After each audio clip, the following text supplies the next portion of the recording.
Hey guys, welcome back to the channel. This is story about what if Naruto is exposed to the Kyuubi at a young age, causing him to go insane. Part 1. Before I start, please do support for more amazing content and comments for part 2. Do consider to subscribe my channel and share my video to your friends and check out the description as well. Let's start the video. The large metallic door swung open as the man walked into the room, flanked by two masked people, a man and a woman. He had been here often. Indeed, he had been the one who sanctioned its construction. It still made him shiver. The walls were, or had been, white, now covered with strange symbols and long lines of text, too small to decipher and too complicated to understand anyway. They flowed into the center of the room, where, on a sparsely furnished area of barely 2 meters, lay a young boy of no more than 7. Naruto-kun. The boy's head jerked, but his face did not rise. The older man frowned, intending to repeat his greeting. Suddenly, however, the boy lifted his head, revealing a sinister grin. Yees? The older man winced at the deliberate sweetness used in the young boy's tone.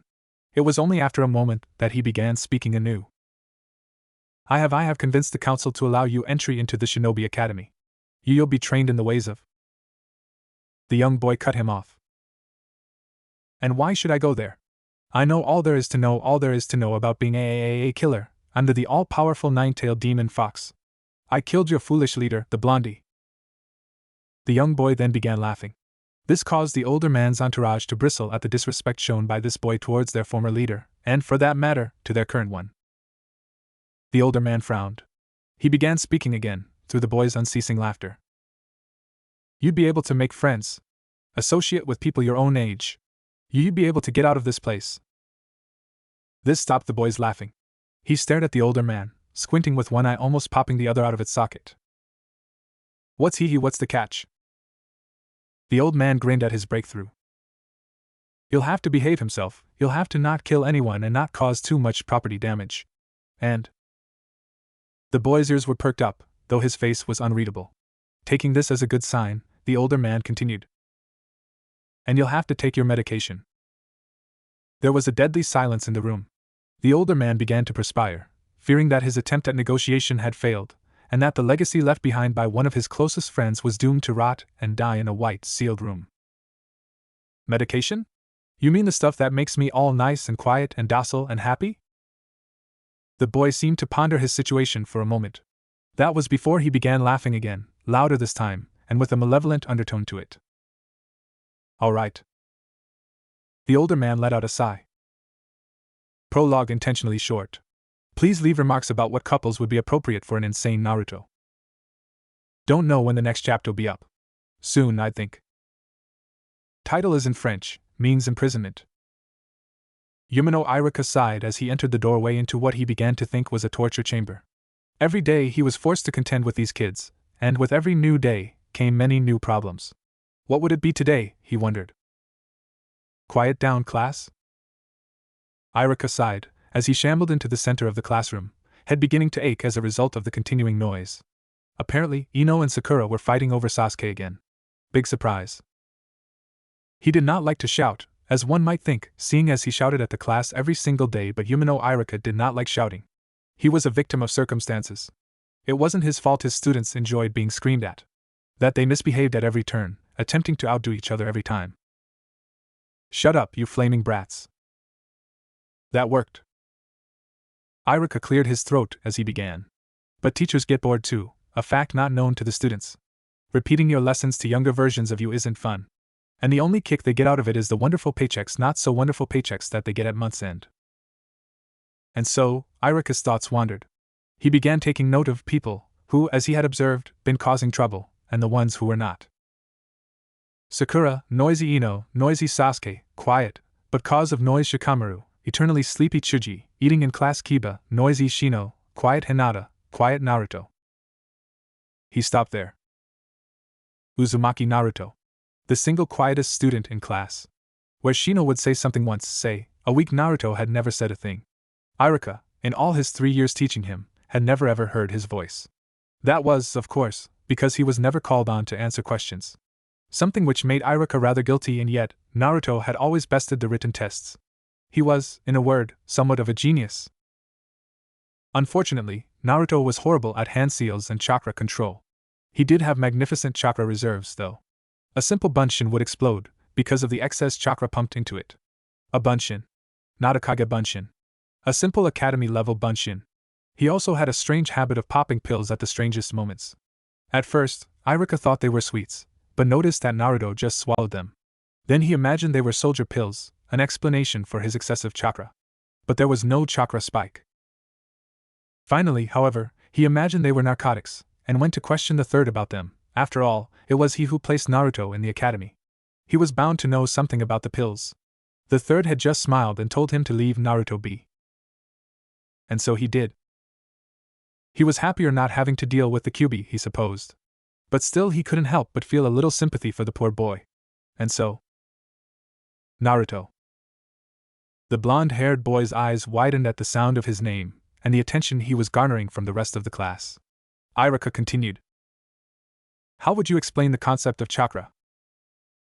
Naruto paused for a while, before beginning to answer. After swallowing one of his pills, he stood up, his white shirt and black pants began speaking in a wavering voice, shaky and rough. A voice that had obviously seen little use. Chakra is the essence of every living thing. It is similar, if not identical in usage to energy, and is used for jutsus. Chakra is gained when we partake in training or other rigorous activities. Chakra also seems to replenish itself as we rest. Naruto stopped there, and his face distorted, with his lips turning up and forming a homicidal grin, which subsided, and Naruto's face was, once again his own, for a brief moment, as he swallowed another of his pills. After a moment, he regained his composure. Chakra can be used for other things. When chakra is channeled into a certain part of one's body, that part of the body gains near superhuman strength or speed thanks to the infusion to its innate chakra coils.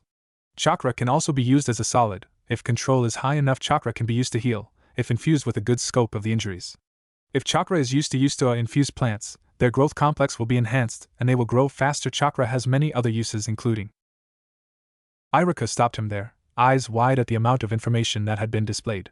Silence swept over the class, as Naruto sat down, immediately ingesting another of his pills. A student raised his hand. What are chakra coils? After class, Iruka announced the genin exam to the students. He explained the format of said exam, reading from a sheet of paper. The test would usually be split into 3 different parts: the written, the physical, and the technique-oriented. The class listened intently as Iruka continued.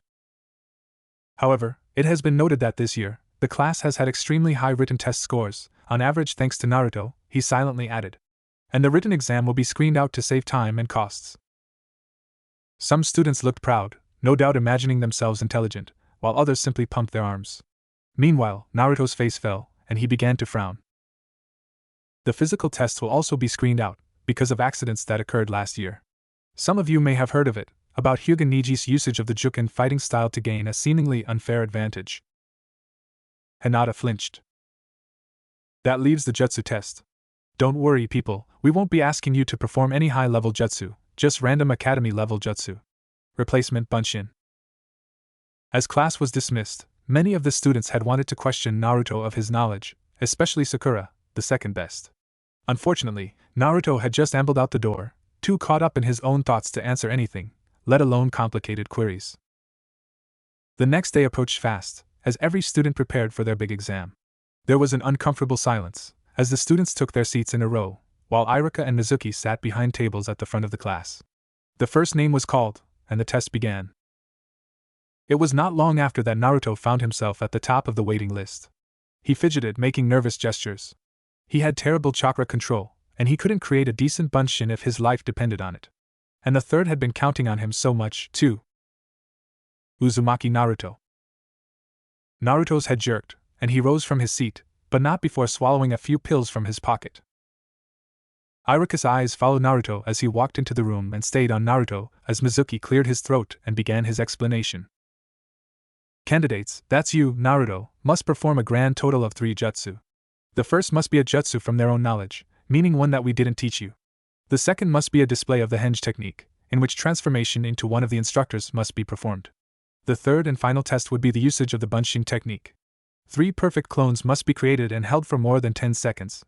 You have a time limit of 10 minutes to perform all 3 tasks that will begin as soon as your personal technique is performed, successful or not. Naruto nodded, and seemed to put himself in deep meditation for a moment, immediately throwing a kunai into a wall 5 meters away and shouting Haraishin no Jutsu. In a moment, he was at the kunai. Irika and Mizuki were visibly stunned. How could this boy perform such an advanced jutsu? He wasn't even a genin yet. Naruto, satisfied at his demonstration, continued his performance. Henge! He shouted, as he transformed into a perfect copy of Irika. A second shout transformed him into a copy of Mizuki. Both instructors nodded, still shocked from the Haraishin. Naruto then paused for a moment. Bunshin no Jutsu, he cried, as 3 perfect copies appeared behind him only to explode a moment later in a fantastic display of blue fireworks. Silence reigned over the room for what seemed an eternity, as the smoke cleared. Irika then spoke. Naruto, you fail. Naruto's face distorted in sadness and Mizuki spoke up. Irika, he managed the henge, and the jutsu he showed was terrific. We can't just. Irika interrupted.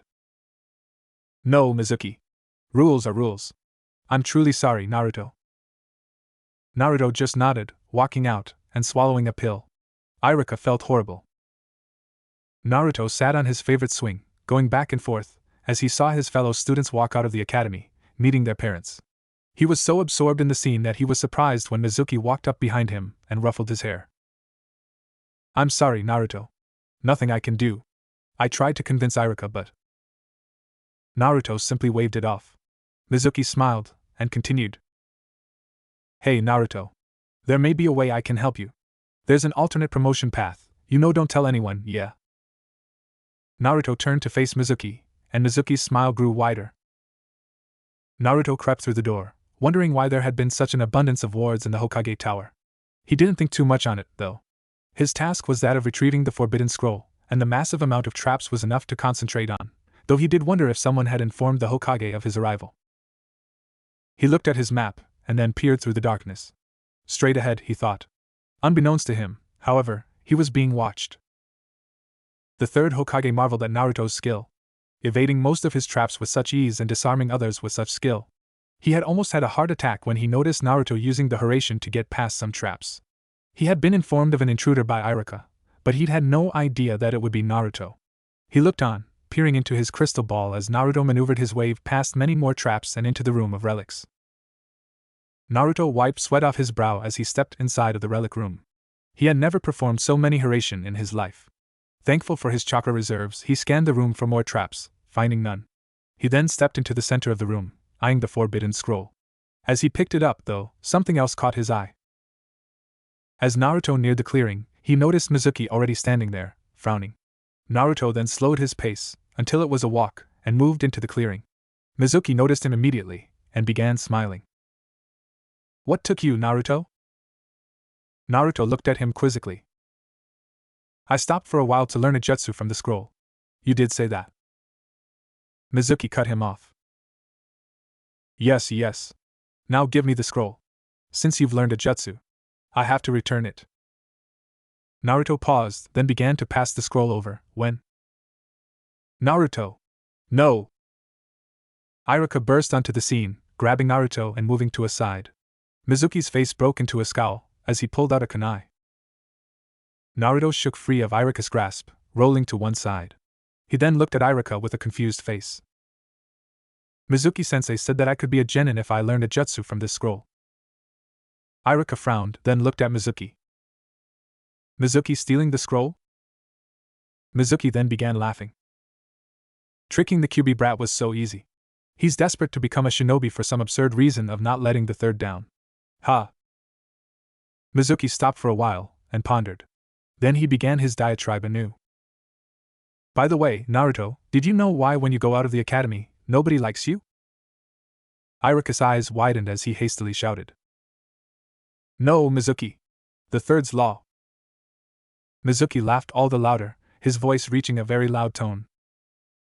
You, Naruto, are the Kyuubi. Irika looked at Naruto's face, to find it expressionless. Mizuki had also looked at Naruto's face, desiring to relish the shattered look that would no doubt appear. There was a silence over the clearing, that caused Naruto to look around. Mizuki then shook out of his trance. Don't mind it, eh? Damn Kyuubi slime. I think the world would be better off without you. Mizuki then tossed his kunai at Irika, using the time to pull out a Fuma shuriken, which he promptly threw at Naruto to hit Iruka's unprotected back. Naruto's eyes widened as Iruka collapsed to his right. Mizuki laughed and drew a kunai, walking slowly towards Naruto, whom he thought was frozen in fear. Naruto stood and stared straight ahead at Mizuki, his face expressionless. Naruto then drew a kunai.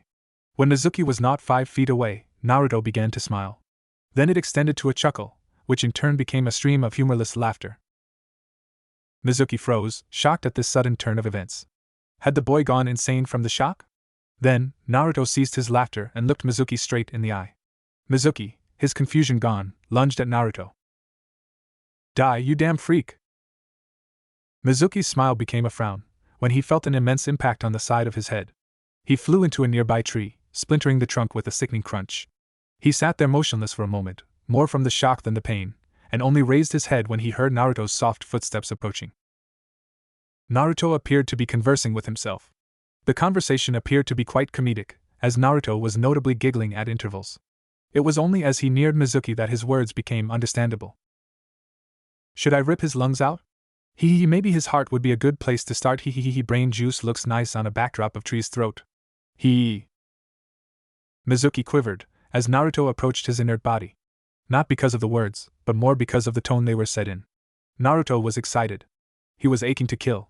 His tone gave Mizuki the impression that Naruto would vastly enjoy his untimely demise. As Mizuki attempted to move, he found that he was glued to the spot. He began sniffling, and almost broke into tears. At that moment, Naruto dropped his kunai. Mizuki let out a sigh of immense relief, but looking in Naruto's eyes, he could still see murderous intent.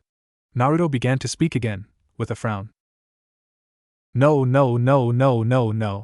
I can't kill him with a kunai. It can't cut well enough, and if I want his intestines out, Naruto then reached into his pocket and pulled out a small rod with intricate carvings on it. He then pondered a moment, looking the rod over, before and gripping it. From its hilt arose a blade of condensed lighting, a blade so thin at the edge that one would only see a tiny flicker. Its blunt end was thin and long, and when fully extended, the entire thing looked to be as long as Naruto's entire body. Mizuki nearly screamed as he recognized the item. The Nine Hokage's Raijin. Naruto grinned sadistically as he spoke. Oh, you know of it? Good, then we can just get to the ripping. As Naruto raised the weapon, a hand grasped his own, and Naruto turned around violently, to reach the eyes of his assailant. Old man. The third Hokage stood behind Naruto, with one hand behind his back, the other grasping Naruto's arm. Behind him was a group of Umbu who were helping Iruka up. I shouldn't have allowed Iruka to come alone. The third then chopped Naruto on the neck, causing him to collapse on the ground. Naruto woke up in a hospital bed, and sat up immediately. He noticed the third Hokage sitting in a chair next to his bed. I lost control again, didn't I? The third simply took a puff on his pipe and looked at Naruto. After a moment of silence, he smiled, and began speaking. Don't worry, Naruto. The third then stood, and walked to Naruto's bedside. Placing two things on Naruto's bed, he walked to the door and stopped. Use them well. And he walked out. Naruto stared at the door for a long time, before looking at the two gifts that had been placed at his bedside. His eyes widened as he saw a forehead protector with the leaf symbol on it, and the Raijin sword used by the Night Aim. Naruto looked at the door again, and smiled. The third Hokage walked into his office, a reprieve somewhat from all the nonsense that Naruto's actions had brought up. Council members desiring execution, and B requesting assassination assignments, having to turn down over 120 missions requesting the Kyuubi brats' immediate extermination. It wasn't that they felt for Mizuki, it was more of a grab whatever chance you have to get rid of a pain in your side sort of thing. The recent incident had been publicized to no small extent by a talkative Kyuubi-hating ANBU who had been on the scene, and many saw this as the perfect opportunity to be heroes. After all, who would complain if Konoha's most dreaded foe was wiped off the map? The third sighed, and swiveled his chair around, to face the window. I wonder how Naruto's doing with his new team. The students filed into the classroom, making copious amounts of noise as they went. They were getting posted into their teams today. Who wouldn't be excited? The girls hoped for Sasuke, and the boys hoped for someone who wasn't Sakura or Ino. One might wonder why they'd want anyone other than said females. The reason for such a statement would be that, though Sakura and Ino were two of the most attractive people in the class, they had qualities that weren't as attractive. Shut the hell up, Kiba. Sasuke isn't gay. Tiv as seen in that remarkable display of enthusiasm.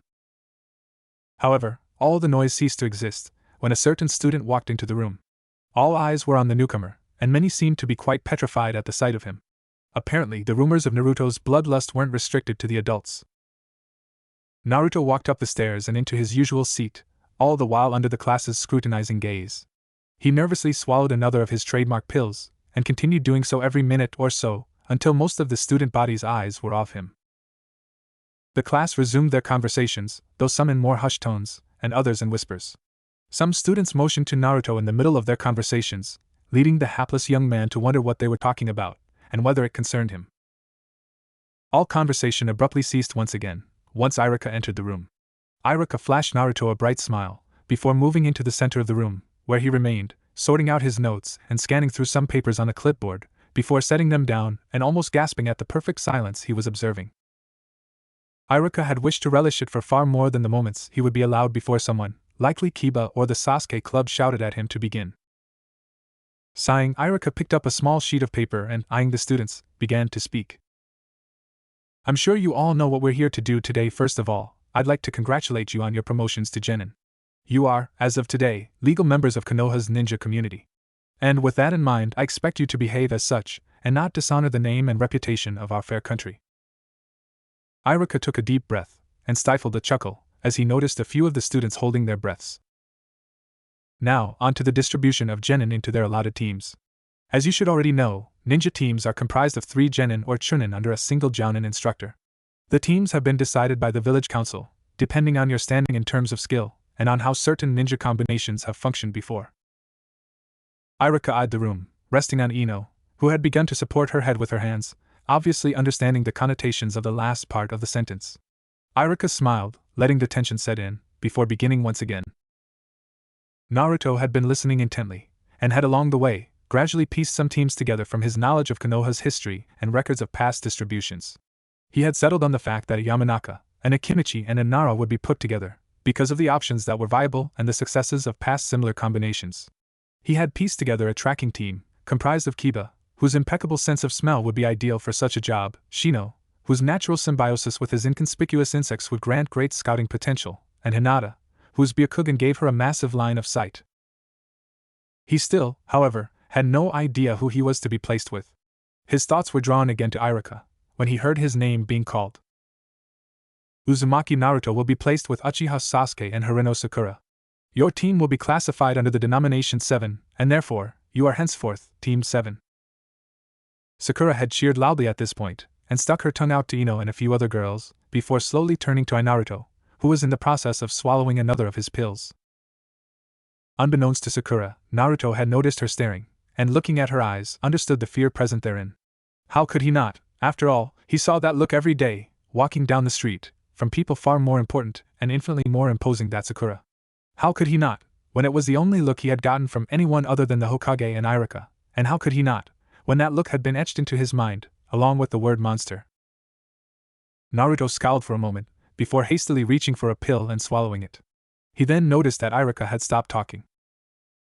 2 adults strode into the room, one a black-haired lady with striking red eyes dressed in a bandage-like costume, while the other seemed to be a middle-aged man whose cigarette scent was strong enough to be detected from the back row, much to the chagrin of Naruto, who hated cigarettes with a passion. Iruka, after checking on his clipboard, called for teams 8 and 10, who rose and began moving towards the front. This process repeated itself for the next 30 or so odd minutes, before only Sasuke, Sakura, and Naruto remained, along with Iruka. There was an overwhelming silence, or so it seemed, compared to Sakura's latest enthusiastically loud profession of affection for Sasuke, which was, as with her other ones, ignored. Said overwhelming silence was broken by Iruka, who began speaking after glancing at his clipboard, then at a nearby clock. Kids, I'm sorry, but I can't afford to wait any longer. Your instructor is Hitaki Kakashi, and obviously he's late. He has a white hair, I think, and has a mask on. Rather recognizable guy. Good luck, yeah? Iruka then smiled at the Team 7, and walked out, leaving the room, once again, in total silence. For the next hour or so, our newly formed group of intrepid warriors remained silent, with Naruto reading a book, Sasuke brooding, and Sakura playing with one of her luscious pink locks of hair. The silence was broken by a small boy dashing into the classroom, staring at the three, shouting something intelligible, and dashing out. Silence reigned once again. About 2 hours later, though, Team 7's attention was drawn to a white-haired head peeking in. "Are you guys Team 7? Naruto shifted uncomfortably, as Team 7 sat together on the academy's balcony. Their new sensei sat in front of them, one eye covered, and the other shaped like an upside-down rainbow. Kakashi then began to speak. "Hello?" Team 7 remained speechless. Kakashi frowned. "How impolite. My first impression of you guys is you're impolite. Bad start, people." Naruto swallowed a pill, then frowned. Kakashi then began to speak again. Let's start with your likes, dislikes, dreams, goals." Naruto pondered on the question for a moment, before Sakura broke the silence. Sensei, if you're the sensei, why don't you start first?" Kakashi looked thoughtful for a while, then nodded. "Well, my name is Hitaki Kakashi, or I like I dislike HM dislike, and I can't tell you my hopes and dreams." There was silence. Naruto massaged his temples. They had learned nothing but his name, which Iruka had already told them. Kakashi looked around, noticing everyone somewhat unaffected by his introduction. He scratched his head, then pointed to Sakura. "You pink-haired girl. Begin." Sakura pointed to herself, receiving a nod, then started. "My name is Harino Sakura, and I like," she began, before blushing and glancing at Sasuke, then continuing. "I dislike insects and lizards, and my dream is to hee," she ended, glancing once again at Sasuke. Kakashi twitched noticeably, and beckoned for Sasuke to go next. "My name is Sasuke. I don't feel like telling you what I like, and I dislike a lot of things, like my team, my current situation, and how my future looks. My dream is to re-establish the Uchiha clan and to kill a certain man." Kakashi nodded, and nodded at Naruto. Naruto had listened to his teammates' introductions with a degree of annoyance. Not only were they vague, but they revealed nothing that was already known, except, maybe, Sasuke's dream. Naruto decided that if they were not going to reveal anything, either would he. Anything important, that is. Popping a pill, he rose, and began his introduction. "My name is Uzumaki Naruto, and I like to read, and enjoy gardening, along with learning new techniques. I dislike killing and death. I hope to meet with the third's expectations of me and become a good shinobi." As Naruto sat down, he popped a pill, and looked down, avoiding his teammates' eyes. Kakashi began speaking again immediately. "How enlightening. Since today's your first day out, there are no missions, though I must urge you to come tomorrow morning to Training Ground 23 for your final test." Noticing three eyes looking at him quizzically, Kakashi nonchalantly continued his speech. "Only 9 of the 36 will go on to be genin, you know." Sakura gasped, and Sasuke looked stunned. Naruto simply nodded and displayed nothing. Kakashi then smiled and continued. "Call it survival training if you will. Oh, and don't eat. It'll all just come out again. Hee hee. Bye." As Kakashi dispersed, Naruto was the first to begin moving. He picked up his backpack and was on his way. Naruto lay in bed that night attempting to decipher the purpose of this so-called survival training, to no avail. He then turned to thinking about his new teammates. Sakura, he had deduced, had a relatively tiny amount of chakra, as seen in her numerous failed attempts at more than 5 bunshin. However, with this also came phenomenal chakra control. He had once seen her walk on a wall, and was amazed at how easily she succeeded in performing such a difficult task before she was even a genin. Sasuke, on the other hand, had large amounts of chakra, and he knew what to do with them. His scope of tactics, however, left much to be desired, as seen from his rather foolhardy approach to dealing with matters, that is, a Gakakyu. Naruto then picked up a bottle from the side of his bed. Eyeing it, he stood up and opened his wardrobe, slotting it inside one of the grooves in his intended attire for the following day. He then returned to his bed and promptly dropped off to sleep. The next morning arrived quickly, thought Naruto as he walked to Training Ground 23, which was a semicircle-shaped clearing surrounded by trees. He had done his research on his new instructor before he'd arrived. Hitaki Kakashi, the copy ninja who'd copied almost 1,000 jutsu with his surgically implanted Sharingan. He apparently only had one jutsu to his name, which he had created himself. A mysterious A-rank skill known as the Raikiri. Naruto approached the training ground, popping a pill as he saw Sakura. Sakura turned around, gasping in surprise as she surveyed Naruto's new attire. He was wearing what looked like a miniature of the Third's battle costume, but the chest was totally covered by a scarf, and he wasn't wearing a helmet. Naruto had also donned upper-arm guards reminiscent of the samurai of old, only smaller, and evidently more compact. His forehead protector was worn on his head, and the leaf symbol was also carved onto his wrist guards, gloves, and knee guards. The entire outfit was black, save for the armored areas, which were a dark gray. There was also a flowing piece of cloth covering Naruto's backside down to his feet, spreading over his legs until they were partially covered. On his belt were a large amount of saban, a few kunai, and a small pole that Sakura hadn't recognized. Sakura looked at Naruto's form get increasingly closer, then broke off, blushing at how cool he looked. Naruto felt uncomfortable under Sakura's strange gaze, and found that her blushing didn't help either. He had had this suit specially prepared for combat operations, and he felt that this had been a good time to test it out. Naruto eventually chose to rest by a tree, eating an apple while waiting. He nearly dropped it, however, when Sakura reminded him of Kakashi's advice. Naruto stared at her for a moment. "You just told yourself my answer." Sakura looked puzzled. "It was advice, not an order." Naruto went on eating his apple, then pulled one out from a pocket, offering it to Sakura, who looked shocked, and began speaking in a shaky tone. "I think that I'll follow Sensei's advice." Naruto nodded and pocketed the apple. Sasuke arrived not long after that, and looked at Naruto's apple with disdain. "Good ninja don't need to eat."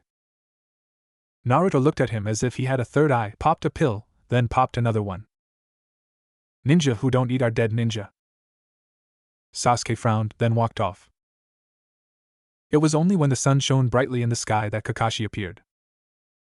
"Sorry I'm late, guys, I had to go brush my teeth with the tail of a five-toed caterpillar for good luck. Hee hee." There was silence. Kakashi, undisturbed, began explaining his test. "Alright then, Genin.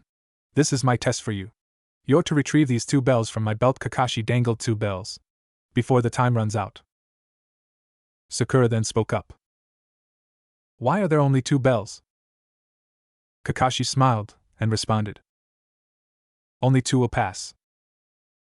Team 7 was silent. The 3 of them wondered if he was joking. Kakashi smiled, and pulled out an orange book. "You may begin." A large puff of smoke appeared, and when it cleared, only Naruto was left behind. Kakashi scratched his head. "For a guy who dresses so stealthily, you sure aren't trying to be stealthy. Lesson number 1 in the ninja world." Kakashi stopped when he realized that Naruto wasn't listening. Naruto was in the process of walking to each tree surrounding the clearing, and sticking a kunai from his belt or from under his cloak into each until he came to the river that made the clearing a semicircle, whereupon he began placing kunai on the river banks. He continued this strange behavior, confusing both his teammates and his instructor. He only stopped when he reached the first tree he had marked. He then swiveled on his right foot and threw a kunai at Kakashi, who caught it with practiced ease. Kakashi smirked, then began to speak in a bored tone. Lesson 2 of the. Kakashi felt a large chakra surge as Naruto appeared in front of him, swinging the Raijin in an overhead swing that would have cleaved him in 2. Kakashi managed to sidestep, and swung his own kunai, to hit nothing. Suddenly, Naruto appeared again, behind him, with a sideways swing, which Kakashi only narrowly avoided. This chain of events continued for a while, Kakashi having to dodge one slash, only to have to immediately act to dodge another. Up in the trees, however, Sasuke looked on with confusion. He could only see Kakashi moving around strangely, with yellow flash appearing out of nowhere. Sakura was having a harder time comprehending Kakashi's actions. Meanwhile, Kakashi was slowly recognizing the technique. It seemed so familiar to him, yet so distant. Suddenly, he saw Naruto heading for him again in a flash of yellow flash yondaime. It all came back to him, as he lost his focus for a moment, and braced for the impact which never came. He felt heat around his left waist, where he noticed his bells were gone. Cursing, he looked around, to notice Naruto sitting under a tree panting. Naruto then smiled, and held up the bells. Kakashi grimaced as Sasuke jumped out of the trees and Sakura walked out of the bushes. Naruto you. Kakashi was at a loss for words. No genin had been able to retrieve his bells before. Fail. Naruto's eyes widened. Sasuke smirked. Sakura's jaw dropped. Kakashi looked strangely guilty for a while, but then began to elaborate. You haven't understood the meaning of this exercise. The one who. Kakashi stopped at the sound of laughter. Soft, it was, but laughter nonetheless. It was coming from Naruto, who was smiling. A large and extremely dangerous-looking smile. Cliffhanger. Sorry. I wanted to try it out. Suspense? Yes? Yes? I'll try to churn the next one out by this week soon, I'd hope. Thank you to the reviewers who reviewed. To those unhappy with the Kakashi fight, the reason for Kakashi's loss is that he didn't expect the Hiraishin, and even though he could have countered, was stunned at the end when he remembered who the last one to use the technique was. Please give me tips, and help me improve. By the way, after the next chapter, I'm afraid the updates will slow down. I have school to attend, and I have co-curricular and tuition. By the way, I hope I didn't make Sakura too evil, Kakashi too unfair or anything? Still haven't decided on a romance. Please keep sending in suggestions. Won't be Hinata. Not going to make her interested in Naruto in this one. There was a dreadful stillness in the air on Training Ground 23, as all focus was on Naruto. He was laughing softly, but the malevolence present in his voice was not to be mistaken. He rose from his seated position and looked straight at Kakashi's face. I know what the damn reason for your test was. Kakashi squinted and crossed his arms as Naruto continued. Teamwork. Kakashi's face showed no expression as he began to speak. Knowing it and not acting on it is as good as not knowing at all. Naruto smiled his insane smile again. Look around you, you great damn retard. I don't think you heard Emo Maggot's little speech yesterday. And I hope you haven't forgotten Sakura's little intro either. Maybe if you didn't cover your Sharingan so much, you'd be able to see what really happened. Sasuke gasped. Sharingan H. Hey. Naruto glared at him. I'm not done, Emo Maggot. If looks could kill, Naruto would be roasting in pain right now, but so would Sasuke. Kakashi understood the truth of Naruto's words. He knew the teamwork, even if they were teammates for a long time, would forever be compromised by each member's conflicting interests, not to mention their radically different personalities. Naruto, you have to at least try. I mean, maybe you can work something out? Naruto put his hand up. Enough. I've taken enough of your nonsense. I get your bells, you fail me. You reneged on an agreement, and I don't like agreement breakers very much. Naruto's smile widened as he extracted the Raijin from his belt, activating it and getting into a stance. Sakura, eyes wide, tried to calm him. Nana Naruto, come on, we can just try again. Naruto silenced her with a glare. Kakashi knew it was unavoidable, and readied himself. He then pulled up his head protector, to reveal his left eye, a Sharingan. He then discarded the kunai thrown at him by Naruto, understanding its task as a conduit for the Hiraishin. Naruto charged forward, his blade looking like actual lightning. His swings brought nothing, though, as Kakashi's Sharingan busily scanned his movements. Naruto then jumped back, and did some hand seals. Kuchios no Jutsu, he called, as a human-sized falcon appeared in a plume of smoke. Kakashi's eyes widened as the bird charged forward, causing him to dodge to the side, only to run into the path of Naruto's swing. Kakashi hastily rolled out of the way, and Naruto somersaulted back. Kakashi was having trouble with the falcon, who was immensely fast, and rushed in and out at regular intervals. Meanwhile, Naruto was flowing through a complicated set of hand seals, smiling as he mouthed the words. Daijigoken no Jutsu.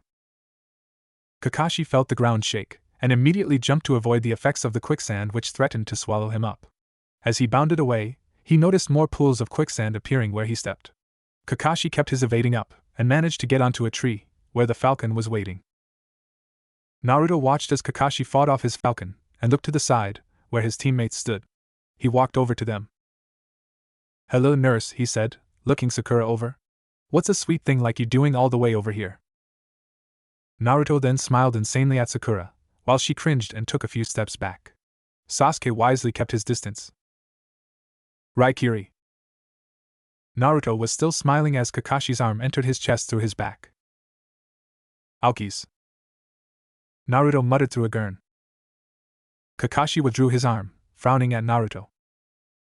Never turn your back to your opponent. Kakashi's diatribe was interrupted as he swiftly moved aside to dodge a falling Raijin. Naruto grinned insanely as he spoke, swinging at the same time. You're going to die, Kakashi! Die, die, die! Hee ha ha ha ha ha. Kakashi worked desperately to parry Naruto's swings, unable to do anything other than that. Naruto's arms worked at an almost blinding speed, such that most of the time, his sword wasn't even visible. Kakashi's defenses faltered for a moment, and Naruto scored a large gash on Kakashi's right upper arm, along with spreading vast amounts of electricity coursing through the Jounin's body, a side effect of the Raijin. Kakashi collapsed onto one knee, panting as Naruto took slow, deliberate steps towards him. He threw a kunai, only to have it sliced clean in two by the Raijin. Kakashi held his right arm, and attempted to use a medical jutsu to stem the blood flow. Kakashi, you can't escape. Might as well commit suicide and let me chop you up, right? Kakashi rose from his crouched position, making a hand seal. As his Raikiri charged up, he turned to face Naruto. He grimaced, and charged at Naruto. Naruto grinned, and swung the Raijin in a lazy arc, watching as the two lightning blades met in a vast onslaught of sparks and coursing electricity, and eventually, an explosion. As the smoke cleared, one could see Naruto standing quite straight, and Kakashi on the floor, his left hand bleeding profusely. I've severed 2 of your fingers, Kakashi. No more hand seals for you, I'm afraid. Hee hee. Kakashi frowned. The fingers could be reattached with chakra, but now wasn't the time to be thinking of that. With his wounded right hand, he slowly made one-handed hand seals. Kirigakyu no Jutsu. Kakashi immediately followed up with another technique. Suitun, Suryuden no Jutsu. Naruto dodged aside, as 3 water dragons appeared and charged at him. Futile, Kakashi. Trying to prolong your own suffering? Naruto's eyes widened as Kakashi appeared behind him. Kanashibari no Jutsu. With a touch, Naruto was immobilized. Kakashi then swiftly pulled out a syringe, and slammed it into Naruto's neck. Naruto's eyes went blank for a moment, then he collapsed. Kakashi sighed. Thank the holiest of holies for the Hokage. Then he fell over. Naruto woke up in a familiar situation, almost identical to the one before. The third by his bedside. Naruto, you really have to stop doing this. Naruto frowned, and collapsed back on his bed. A week later, at their allotted meeting place, Team 7 gathered. Naruto was treated to looks of anger by Sasuke, and intense fear by Sakura. Walking nervously by, he popped another of his pills. There was an immense silence between the 3, and it continued on for almost an hour, before Kakashi approached, his right arm in a cast, and his left hand bandaged up, with other bandages everywhere on his bruised body. As he approached, he gave the team a hearty smile. I know I said you all failed and you probably would fail. I've decided to give you guys a chance at ninjahood. After all, what would such talents be used for if scorned, right? Sasuke smirked, and Sakura cheered, but Naruto looked downcast, staring all the while at Kakashi's bandaged form. Kakashi merely smiled. Don't worry about it, Naruto. Naruto's expression did not display any change, but he nodded. Sensei, I'm sorry. I didn't mean to lose control like that, and I'm sorry about your arm and hands. Kakashi waved it off. I've told you, Naruto. No harm done. Naruto then turned to his teammates. Sasuke snarled at him, and Sakura looked rather frightened. I'm sorry for ridding you of a week's training, and I'm sorry for scaring you, Sakura. Naruto was met with silence for a moment, before Sakura spoke up, in a shaky voice. No problem, Naruto, just don't go dangerous on us, okay? Naruto smiled and nodded. Sakura then nodded, and smiled back, albeit in a shakier way. Sasuke simply crossed his arms and glared. Kakashi observed them for a while. Okay, people. I've got an exciting mission for you today. Search and destroy. Team 7 looked puzzled as Sakura spoke up. Destroy what? Kakashi smiled. Rats. Kakashi eyed Naruto wearily, as the blonde boy trained. He couldn't understand it. This Naruto was far from the one he had fought, both in terms of skill and, perhaps more importantly, in terms of mannerisms. For the past month, Naruto had been nothing but courteous to him, apologizing more than a few times, almost until it became quite annoying. Then again, he thought, unconsciously nursing his right arm. It did hurt. Kakashi winced as he touched a spot still sore from the follow-up surgery. Naruto's relationship with his teammates had greatly improved over the weeks they had been together. The D-ranked mission, he now understood, were a method of building up teamwork, while earning money at the same time. Sakura now responded well to his greetings, and sometimes initiated conversation with him on her own, though she mostly talked about how she wanted to be Sasuke's one true love.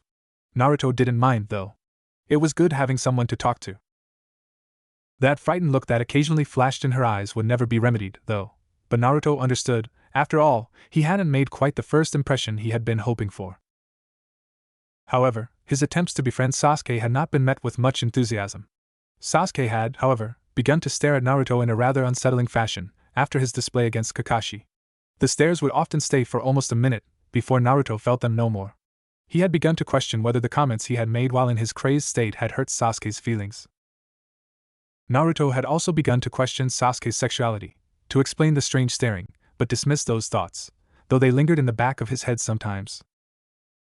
Kakashi had been quite forgiving, though Naruto still believed that he needed to make up for it. Naruto's teacher had been extremely accommodating, especially with Naruto's strange chakra-controlling disabilities. Naruto's taijutsu, however, had improved quite a great deal, especially when it came to his usage of the Hiraishin. Kakashi had quite a large bit of experience when it came to that particular technique, and had shared those experiences quite readily, leading Naruto to believe that Kakashi knew or had known someone who was rather proficient in it. Naruto had also trained a great deal with the Raijin, much to the dismay of the local environmentalists, who did not much appreciate the rampant destruction of their beloved forests. Naruto sighed, as he picked up the cat by the scruff of its neck. It wasn't that he hated cats, on the contrary, he adored them. But having to retrieve Tora on a daily basis was not an enjoyable task, for she was an intelligent cat, and they had to resort to more intelligent tactics to retrieve her each time. This time it was sleeping gas. What would it be next time? Then again, Tora's owner was a rather heavy tipper, and Naruto always walked away with a bit more pocket money to spend. Still, he was getting tired of all these incredibly boring D-rankers. They were doing nothing for his skills, and gave him no opportunities to test himself, though a small voice at the back of his head kept saying that he'd had enough opportunities. As Team 7 walked through Konoha village proper, they noticed Team 10 walking from the main administration building. Ino, who was holding a rather large wad of cash, noticed them, and began walking their way with a large smile on her face. "Hey, a forehead girl." Sakura snarled, and Ino smirked. "Wondering where I got this much cash?" Every member of Team 7 excluding Kakashi gazed with awestruck eyes at the large amount of rye present in Ino's hand. Ino snickered.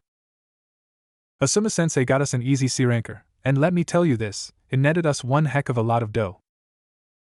Ino's eyes turned to slits as she continued. "It also officially puts us one level higher than your team in terms of skill, no offense, Sasuke-kun, I know you're better than them." Sakura stopped Ino, just as she was about to begin a passionate speech on Sasuke's immense glory. After all, it was her duty, as a fellow Sasuke fangirl. Only she would be allowed to praise Sasuke. Sakura laughed inwardly, but asked her question anyway. "What do you mean by that, piggy?" Ino's eyes flashed, and a vein pulsed on her forehead, but with a large amount of willpower, she managed to hold the impending outburst back. She even smiled, as she uttered her next sentence. "Have you done any C-ranked missions?" Silence. Ino began laughing crazily. "See you around, forehead girl." Ino walked off, laughing gleefully, causing passers-by to look at her strangely as Kakashi suddenly felt 3 pairs of eyes staring at him. He lowered his beloved book, which was balanced precariously between 2 bandaged-up fingers. His lone eye met the eyes of his students. "What?" Sakura twitched, and Sasuke cracked his knuckles. Naruto glanced between them nervously. Kakashi sighed. All right, I'll speak with the Hokage." Sakura smiled contentedly, as the group resumed their march towards the administration building, where their reward for Tora's safe return remained still unclaimed. The next day, Team 7 met at what they had dubbed their bridge, excluding Kakashi. Naruto was reading a book on medical jutsu and their more famous users, and Sakura was attempting, like any other day, to ask Sasuke out on a date, the result of which, identical again to any other day, be failure. The sun rose high into the sky as they waited, Naruto moving to shade and Sasuke doing the same, with Sakura following eagerly behind. It was then that Kakashi chose to arrive. Punctual, on his clock unfortunately, it was 3 hours late, on everyone else's. Kakashi smiled, as he prepared to give his regular excuse, stopping when he heard no shouting from Sakura. Fortunately for him, Sakura was more concerned with the C-ranked mission request to bother with his tardy behavior. After all, she shouldn't, no, wouldn't lose to the blonde-haired pig bimbo, as she liked to call her, after the recent incident. Kakashi grinned, as he pulled out an orange mission scroll, much different from Team 7's daily staple of yellow D-rank scrolls. Sakura squealed, but stopped, to ask a question. What are we supposed to do? Kakashi's grin faltered, just a bit, as he explained. It's an escort mission. We're to accompany a bridge builder to Wave Country, so that he can oversee the completion of a new bridge. It's a rather simple little thing, and the pay's high enough.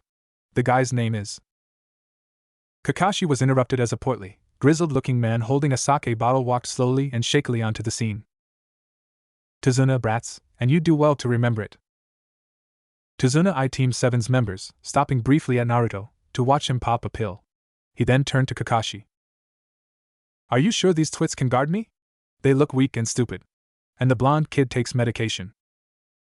Kakashi lazily eyed the bridge builder. They're the best genin Konoha has to offer. Tazuna snorted. I'd better be getting what I paid for. The next day dawned swiftly, as Team 7 found themselves outside the village gates, holding their backpacks, Sakura in her neat red cheongsam, Sasuke in his ninja shirt and shorts, and Naruto dressed in a casual white shirt and long, loose black pants, his head protector wrapped tightly around his upper arm.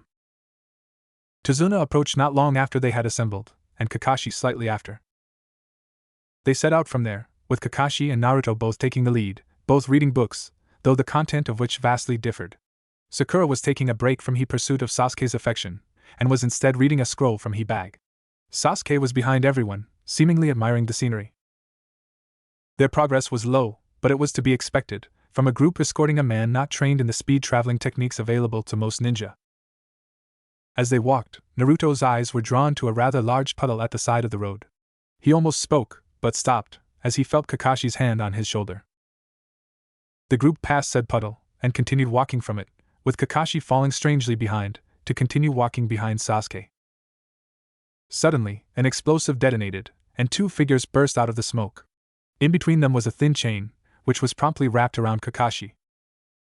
One down, said one of the figures, as they pulled the chain and Kakashi exploded in a rain of gore.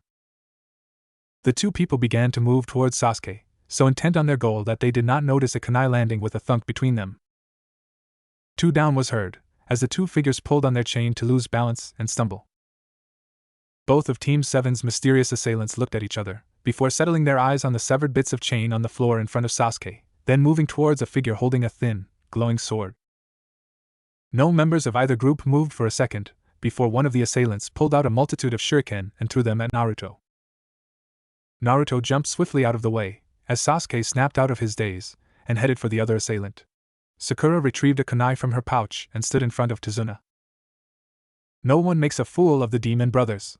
One of the newly identified demon brothers shouted, charging at Naruto with a small wakizashi drawn. Naruto swallowed a pill in a quick palm motion, and began his own charge. His opponent suddenly jumped, and came at Naruto with a falling slash. This tactic was, however, interrupted when Naruto threw a kunai towards his opponent, watching him dodge. Naruto's opponent smirked, as he spun sideways midair, and bounced off a nearby tree, making a beeline for Naruto once again, only to see him flash out of existence, and reappear behind him, next to another kunai stuck into said tree.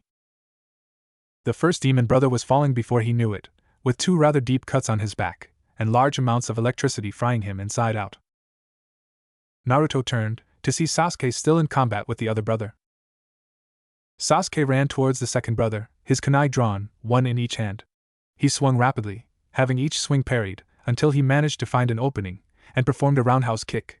It stunned his opponent for a while, but before Sasuke could stab him, he was stopped by Naruto's form in front of him. Sasuke began to complain, before noticing Naruto's right arm, which had been impaled by the demon brother's claw, which would have struck him somewhere more vital, had Naruto not stepped in. Fortunately, the demon brother wouldn't be getting any more shots, with the Raijin stuck in between his lungs. Kakashi chose that exact moment to reappear, visible eye wide, as he noticed both brothers down and frying. His eyes slowly moved to settle on Naruto's wound. Their claws were poison-tipped, you know. Naruto's eyes widened as he reached into his pocket and withdrew 3 pills, consuming them, then looking around rather nervously. Kakashi's eyes immediately widened immensely when Naruto's hand began to glow green. He then rushed towards Naruto and grabbed his wrist, as the green began to wildly fluctuate into deep viridian. Naruto, you really shouldn't try that until you have better chakra control. If you tried this on yourself, I think your hand would become something along the lines of, say, 30 years older?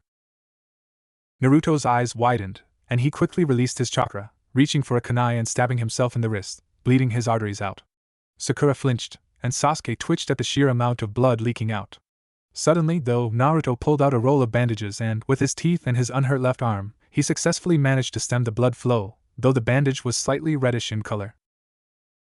Kakashi smiled, and patted Naruto on the head, while Sasuke looked confusedly at Naruto. Sakura gave Naruto a worried look, then turned to Kakashi. Why would he have turned 30 years older, and what was he trying, Kakashi-sensei? Kakashi looked at Naruto, then at Sakura. He was attempting medical chakra treatment, a technique no doubt procured from that book he was reading. He was, however, using too much chakra, which would have caused the healed part to age prematurely, as medical chakra basically speeds up the healing factor, which is innately slow, and in turn speeds up aging for the healed part as well. Sakura nodded, then rushed to Naruto, to attempt to help. Kakashi then turned to a nervous-looking Tazuna with a scowl on his masked face. You never mentioned ninja. Bandits, yes. But trained shinobi would be at least a B-ranked mission. Tazuna took a step back, and sighed as the members of the group crowded around him.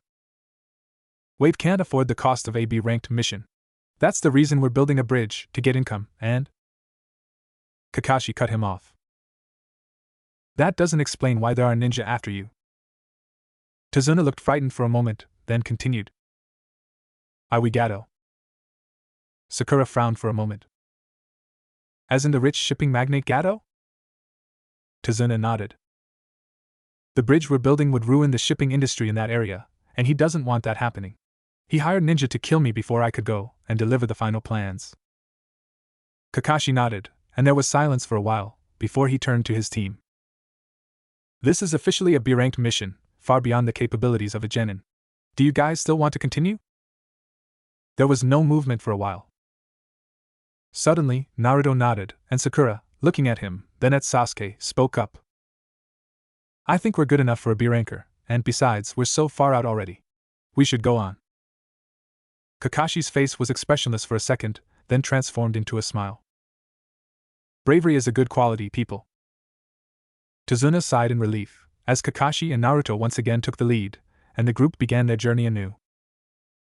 No one noticed the worried look on Kakashi's face, as he looked towards the horizon. The next battle will be Jounin ranked. I hope I'm doing the right thing. Naruto looked around nervously, as mist began to gather around them. He quickly swallowed one of his pills, and looked back, then front again, strangely relieved that his team was still there, as was the bridge builder. He sighed, thinking back on the events that had transpired since the fight with the demon brothers.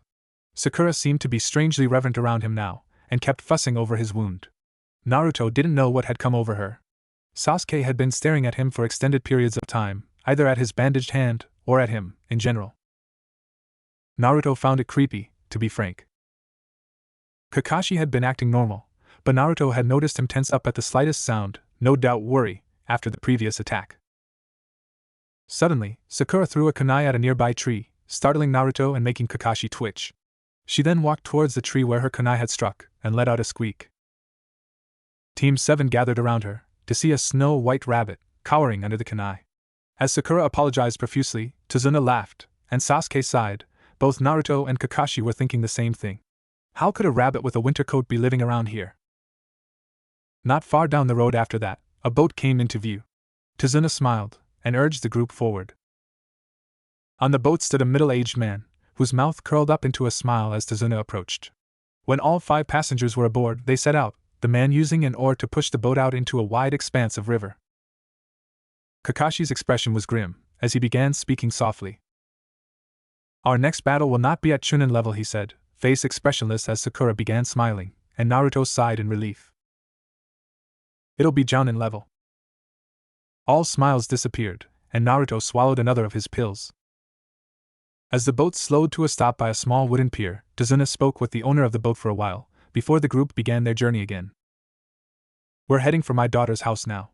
We'll be relatively safe there, and you'll get a nice meal and beds," said the old bridge builder. The trip was long and rather uneventful, until Sasuke sped up and walked beside Naruto. Naruto squirmed for a while, not wanting to be there, but not wanting to be rude either, until Sasuke spoke up in a quiet tone. "Thanks." Naruto almost fell over at that point, as Sasuke slowed down again and resumed his journey behind everyone else. Naruto swallowed numerous pills, after that, drawing much attention to himself. Kakashi smiled, as he watched his group's teamwork slowly build. This series of events were, however, interrupted when Kakashi suddenly bolted for Tazuna and pushed him down, narrowly avoiding a gigantic cleaver, which passed over them and promptly stuck itself into a nearby tree. As Team 7 recovered from the shock, all eyes were drawn to a man who had appeared atop the great sword. He turned around, revealing a dark-skinned man with a mask and numerous bandages along his arms and body. "Sharingan Kakashi, we finally meet." Kakashi reached for a pocket and pulled out a red booklet. "Bingo Book A rank listed new Knin from Kirigakure Momochi Zabuza?" The mysterious stranger began to laugh. "I'm honored. The great Kopinin of 1,000 Jutsu knows my name. I am humbled."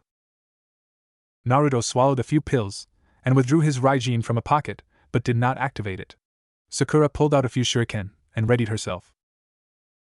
Sasuke got into a defensive stance and the three genin stood in front or around Tazuna. Zabuza smirked, as large amounts of mist gathered around the area. He then disappeared, reappearing on a large body of water nearby, his sword at the ready. Kakashi growled, and mouthed a few commands. "You're no match for him. Stay back."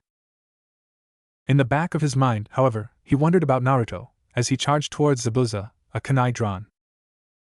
The two jounin matched blow after blow, each more ear-shattering than the previous, until Kakashi managed to find an opening and stab Zabuza in the stomach only to have him dissolve into water, a twisted grin slightly visible through the mask. Another Zabuza appeared behind him, and swung his sword in a wide arc, barely missing the Kopinin. Kakashi immediately somersaulted in the air, and charged the moment he touched water again. Once again, the two matched their skills seemingly on par, until a strangely familiar event occurred: the fallen Zabuza dissolved into water. Kakashi immediately recognized the plan Zabuza was pulling in place. Tire your opponent down with copies, then finish him off when he was weak. Though Kakashi still had vast reserve of energy, he knew he couldn't keep it up for too long, lest Zabuza get a shot of his own. Naruto watched as the duel took place, looking around for the real Zabuza. Suddenly, he felt the wind change above him, and he immediately pushed himself forcefully back, in turn pushing Tazuna out of the way, as Zabuza landed where he had been, and swung his blade, narrowly missing Sasuke and Sakura, who had noted Naruto's actions and guessed what was coming. Naruto then activated his Raijin, watching Zabuza's expression change. "Nice sword there, kiddo," said the jounin, as he swung his blade, clashing with Naruto's.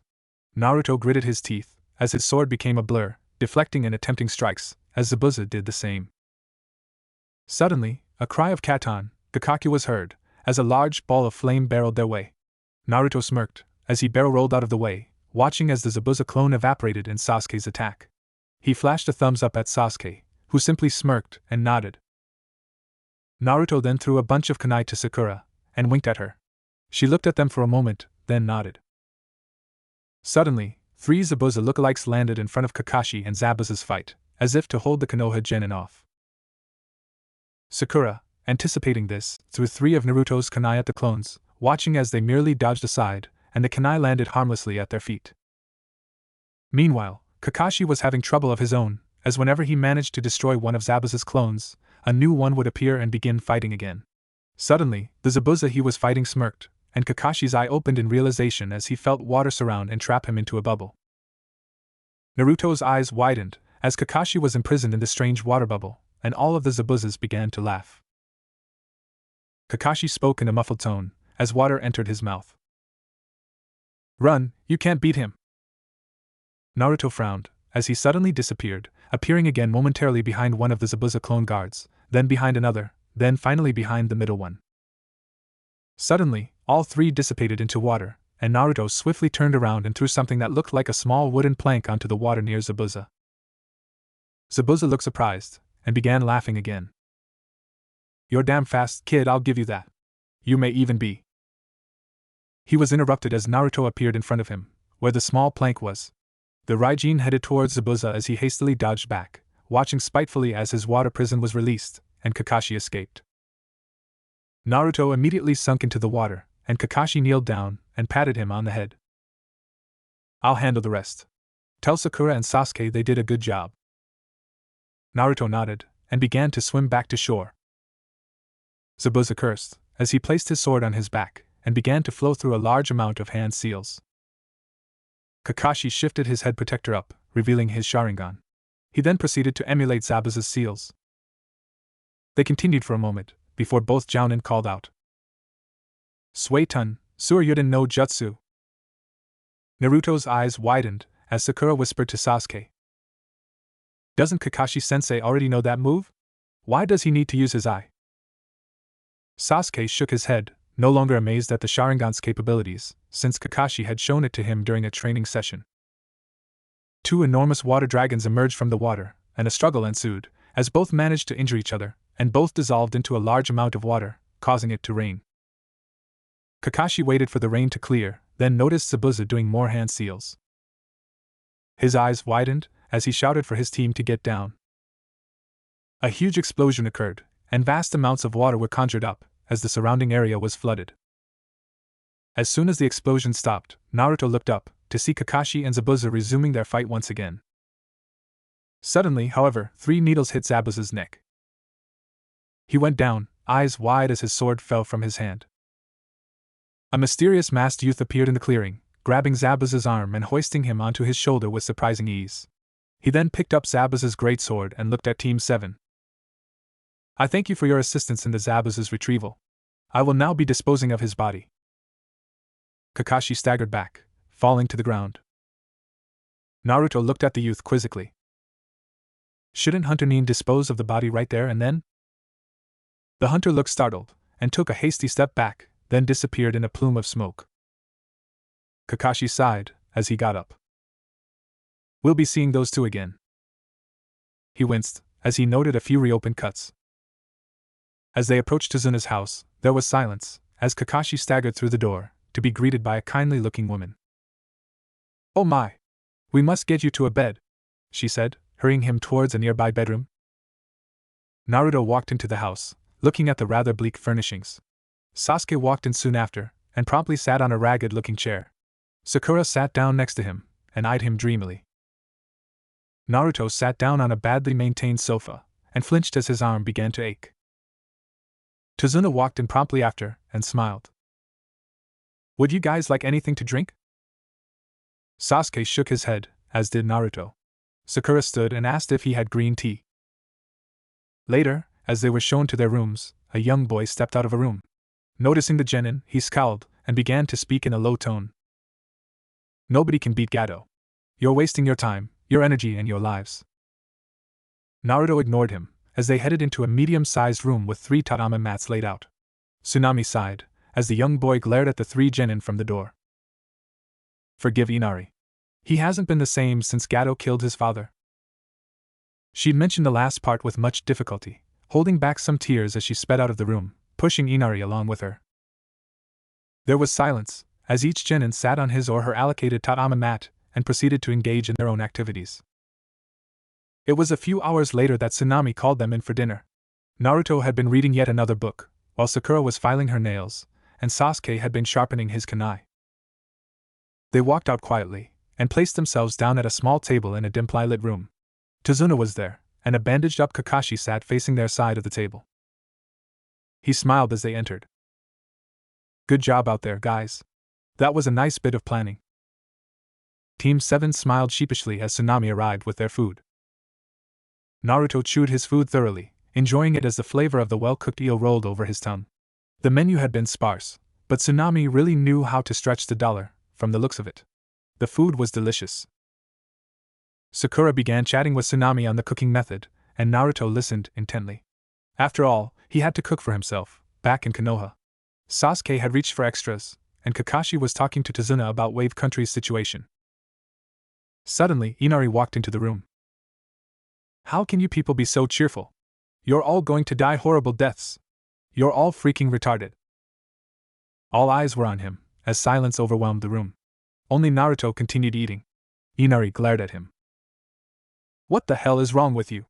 You're going to die, you flipping freak. Naruto simply reached for another piece of eel. I don't talk to losers. Naruto continued eating. Inari was furious. He stormed out of the room. Sakura looked annoyed, and Sasuke resumed his eating. Kakashi stared after Inari. Tsunami sighed. I'm really sorry. He's quite persistent. Sakura spoke up. Naruto, you really shouldn't. He lost his father. Naruto simply continued eating. And I grew up without any parents at all. Naruto then placed his bowl down, stood up, and walked to the living quarters. Sakura gazed at the doorway and Sasuke had stopped eating, as Kakashi nodded his head sadly. The next day, Kakashi met his 3 students outside of Tsunami's house. His arm was in a cast, and he was leaning on a pair of crutches. He noted that Sasuke and Sakura were staring at Naruto, who was under a tree, reading. He sighed. Guys, I estimate we have a week or so before Zabuza manages to recover enough to attack again. I've got to teach you some exercises. All attention was on him, as he slowly walked to a nearby tree and placed a foot on its trunk. He then slowly began to walk up the tree. When he reached the halfway point, he turned around and looked down at the genin. This technique depends on chakra control. Naruto's face fell.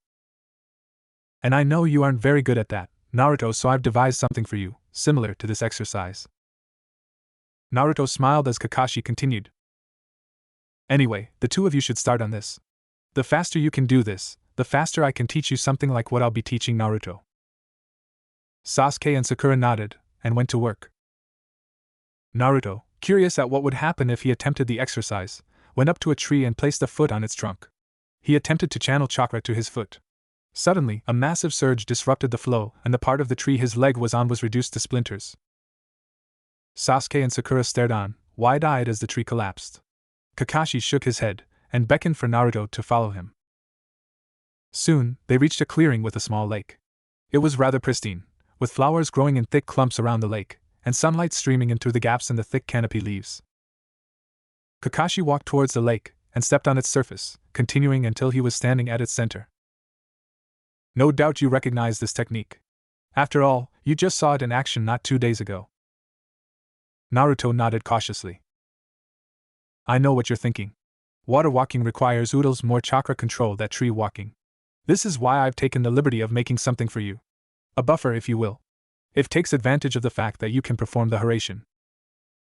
Naruto nodded again as Kakashi threw him a package. Naruto opened it, to see a pair of shin guards, both with the Haraishin focus seal carved onto them. Put them on. Naruto did as he was told. He was surprised at their lightness, and jogged on the spot to test their flexibility. Now I want you to focus on one of the seals, then on the other. Keep doing that, then walk onto the water. Naruto concentrated for a second, then nodded, and began his walk to the water's edge. There was a strange flickering around his body. He stepped onto the water, and managed to stay afloat, but there was a constant and rather violent ripple on the water's surface. Kakashi shrugged. It's not stealthy, and your mind will always have an extra task to manage, but as long as the shin guards are above water, you will be too. Naruto nodded. The theory behind it is that you're incorporeal for the second the Haraishin is in effect, right? So if you keep warping, technically I won't bore you. Oh, and one more thing. It requires a giant amount of chakra to maintain. Luckily, you have more than enough. In turn, your chakra reserves will also grow, if you keep using this little technique. Well, I have to oversee Sasuke and Sakura. Take care. Kakashi then began to walk off. Naruto watched him go, then continued his exercise. Naruto balanced shakily on the water. His reserves had been depleted, and he felt unbelievably tired. He slowly walked to shore, collapsing as his feet hit solid ground. He promptly dozed off, as the scent of flowers took him into a world of dreams. Naruto's eyes opened suddenly, as he propelled himself up. He looked around and noted that the sun was shining especially brightly. Good afternoon. Naruto was startled, as he swiveled his head, noticing a girl standing at the edge of the clearing, picking flowers. He stood and bowed, as she did the same. What are you doing so far out here? Asked Naruto. The girl smiled. I could ask you the same thing. They both began to laugh.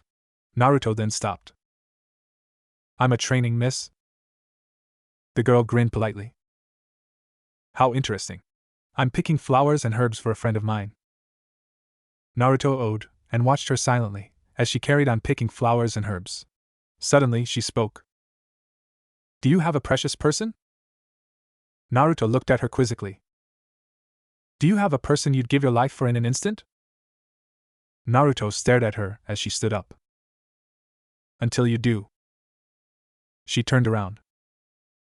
Until you do, no matter how much training you do, you'll never be truly strong. She smiled. And I'm a boy. The boy turned and began to walk into the forest. Naruto gazed at the boy's retreating form, sighed, and called out. Goodbye, Mr. Hunter-nin. I'm sure we'll meet again. The boy froze for a second, then continued walking. If one had seen his face at that moment, a small smile would have been noticed. Naruto sighed and returned to his training. Naruto was found the next day by Kakashi, sprawled out by the side of the lake. Kakashi sighed as he slung Naruto's unconscious form onto his shoulder and walked back to Tsunami's house. Naruto woke up with a start. How long had he been out? He grabbed his Raijin from his bedside and stood up. He then walked out into the doorway. Inari was having a bad day. The retards had left to get killed, and now this. He held back tears as the two thugs pushed him around. Tsunami was on the ground, her head bleeding from a large gash caused by a hit from a katana's handle. Has stupid kid. So Demerk. Inari opened his eyes and saw his tormentor on the ground, his head bloody from extremely heavy impact with the Raijin's hilt. Naruto twitched as he spun around and roundhouse kicked the other thug into oblivion, as he staggered back and fell off the small pier, into the water. Naruto quickly began to attend to Tsunami, bringing her into the house and bandaging her head.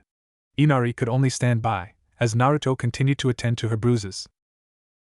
Soon, Naruto stood up and wiped sweat off his brow. He then looked at Inari. Where did they go? Inari looked at him with angry eyes. They went to the bridge to get killed by. Naruto had already moved into the living quarters. He emerged in his black battle suit, with his new shin guards braced tightly around his shins. He immediately took a large amount of pills and swallowed them with a gulp of water. As he walked out of the door, he stopped for a moment. If your country continues to deteriorate like I've heard it is, I'm afraid you're going to die anyway. Naruto turned around.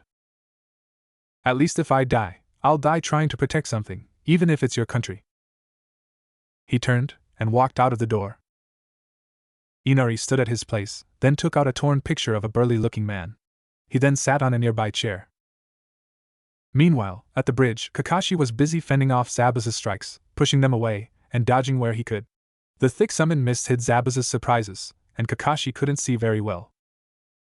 Sasuke wasn't doing too well either. Being trapped in a dome of mirrors in which your opponent could traverse at impossibly fast speeds was not fun. His opponent, whom Zabuza had previously identified as Haku, prepared to unleash another barrage of Saban. Sasuke cursed. Suddenly, however, a kunai flashed in front of him, lodging itself into the ground. Naruto appeared with a swiftness that would have amazed even the best of them. He smiled and tapped his left wrist guard. Suddenly, a large amount of small kunai began to shoot out in different directions. These kunai wouldn't be able to cause any long-term damage, but were just large enough for a seal to be carved onto them. Haku immediately released a large amount of Saban, all headed towards the newcomer. They all missed. Sasuke, who had by then rolled away, saw Naruto's plan. There were many kunai all over the place. Naruto could teleport wherever he wanted. Haku traversed the mirrors, looking for an opening. He looked around for the newcomer, to no avail. Suddenly, Naruto appeared in front of him. Haku gasped, shocked that someone would be able to anticipate his moves. Hello again, Mr. Hunter-nin. Naruto smiled, and swung his Raijin, shattering the mirror Haku had been in a moment before. It reformed immediately, as Naruto continued slashing at every misser. Suddenly though, Haku appeared in a mirror far behind him. The mirror that Sasuke had been standing in front of. Blood spurted from Sasuke's mouth, as he collapsed on the ground, needles sticking into every part of his body. He cursed, as he lost consciousness. Naruto quivered, as his mind replayed the scene all over again, multiple times. He reached for his bottle of pills. He removed them, and, as he was about to remove one, a needle shattered the bottle. I can't allow you to take soldier pills. Haku frowned under his mask, as his opponent stood in one place, unmoving. He prepared a multitude of ice needles. I am sorry, I am to go and protect Zabuza-sama. Haku let fly his projectiles, and watched as they hit nothing. Haku felt a hand grip his throat, as he was pushed with such force that his missile exploded into a vast amount of shards, and he was pushed out, landing on the ground outside the dome's perimeter.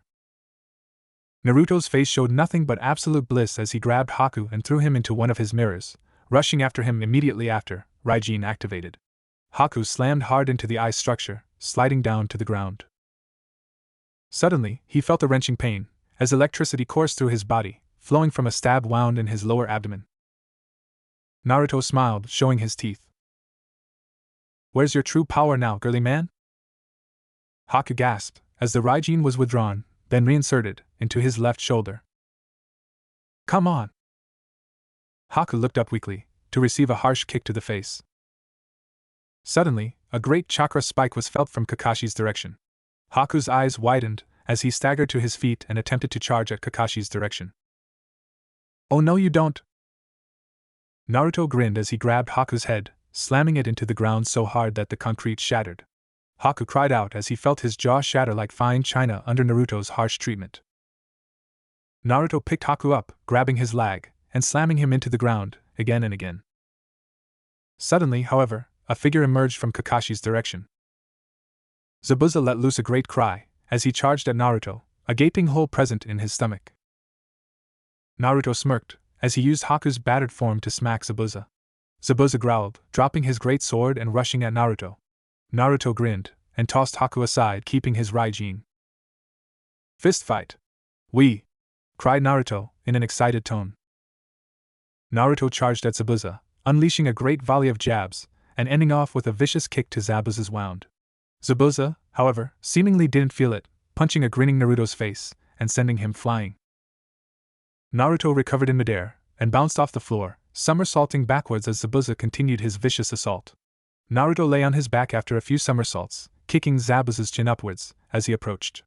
Naruto then dashed to Zabuza's stomach, unleashing a rapid jab at Zabuza's wound, then roundhouse kicking Zabuza's head. As Zabuza flew aside, Naruto grinned crazily, activating his Raijin and dashing towards Zabuza. Zabuza unleashed a great roar, charging to certain death before. Raikiri! Naruto's grin disappeared, as he felt the lightning-infused hand enter his chest. Kakashi sighed wearily as he jammed another of the thirds given syringes into Naruto's neck. Naruto growled, and swung the Raijin at Kakashi, who moved away swiftly. Damn, I wanted to kill Lolug. Naruto collapsed, as Kakashi watched the grievously injured Zabuza hug Haku's body, crying. Ayahaha. Kakashi sighed, as a short man come onto the scene, an entire army of thugs standing behind him. Now I won't have to pay him. Ha! The injured Zabuza looked up, growling. Gato merely laughed. You can't do anything now. You and your worthless assistant. That little girly man couldn't do a. He was dead before he could complete his sentence. A kunai attached to Zabuza's arm through his stomach. There was silence, as Gato's body fell. The surrounding thugs all began to shout in anger, and advance upon Zabuza's wounded form. Kakashi walked slowly into their path, an act that didn't deter them one bit. Suddenly, a wooden crossbow bolt flew past Kakashi, hitting a thug. He shook it off, and growled, before he noticed his associates cowering. In front of them was the entire population of the Wave Country's main village. The newcomers growled as they advanced, scaring the bandits so much that many began to flee, and jump into the ocean. The crowd cheered.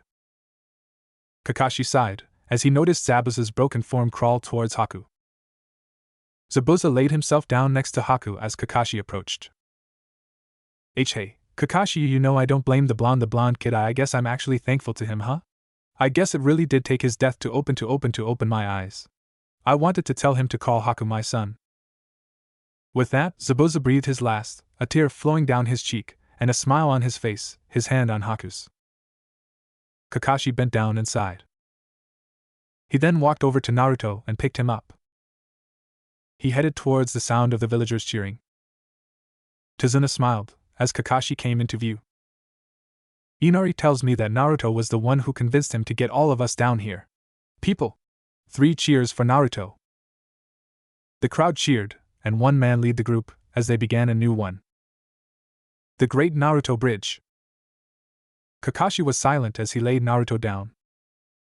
He then looked at the sky. I wonder. Naruto woke up in a hospital bed a week later, in Konoha. He looked around, and then at his hands. He fell back onto his pillow, and began to weep. Flashback. Kakashi sat at Naruto's bedside, 2 weeks after the wave incident.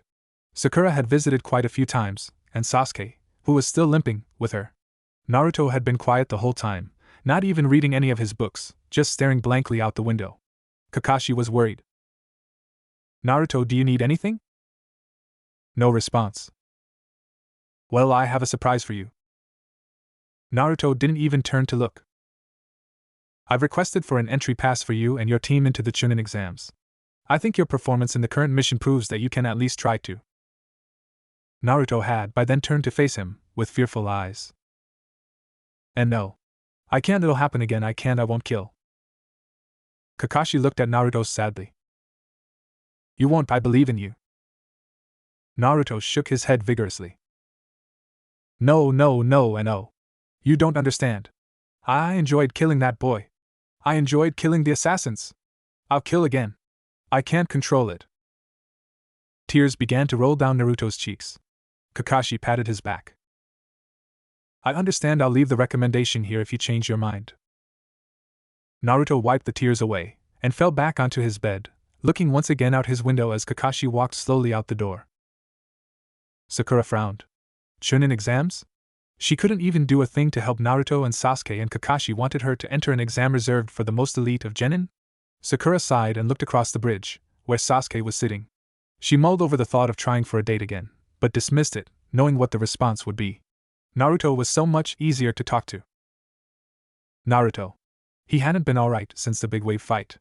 She was worried about him, and it seemed strange, but she felt very comfortable with him, and at least he didn't just respond with minor hand or head movements, or annoying phase or HNHS. Sakura sighed again. Maybe it would be better if Naruto didn't come for a while, then maybe they wouldn't be able to enter the Chunin exams.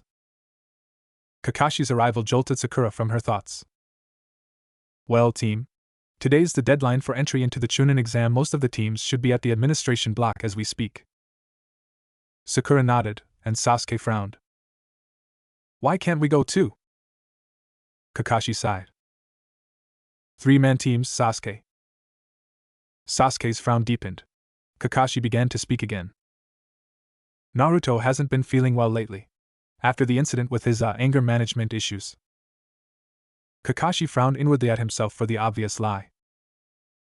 So without Naruto, there won't be a Chunin exam for us, said Sasuke with a scowl. I'm afraid so. Nobody spoke, Kakashi's expression downcast, Sasuke's angry and Sakura's strangely happy until. Hey guys. Naruto stepped onto the bridge. He was dressed in a white shirt and long black pants, along with his wrist guards and knee guards, though the latter were hidden under his pants. Sakura cheered, though she didn't really know how to feel on the inside. Sasuke smirked and Kakashi smiled heartily. Team 7 approached the central administration building, Kakashi trailing behind them. He noticed Naruto's behavior had changed since the last time he'd seen him.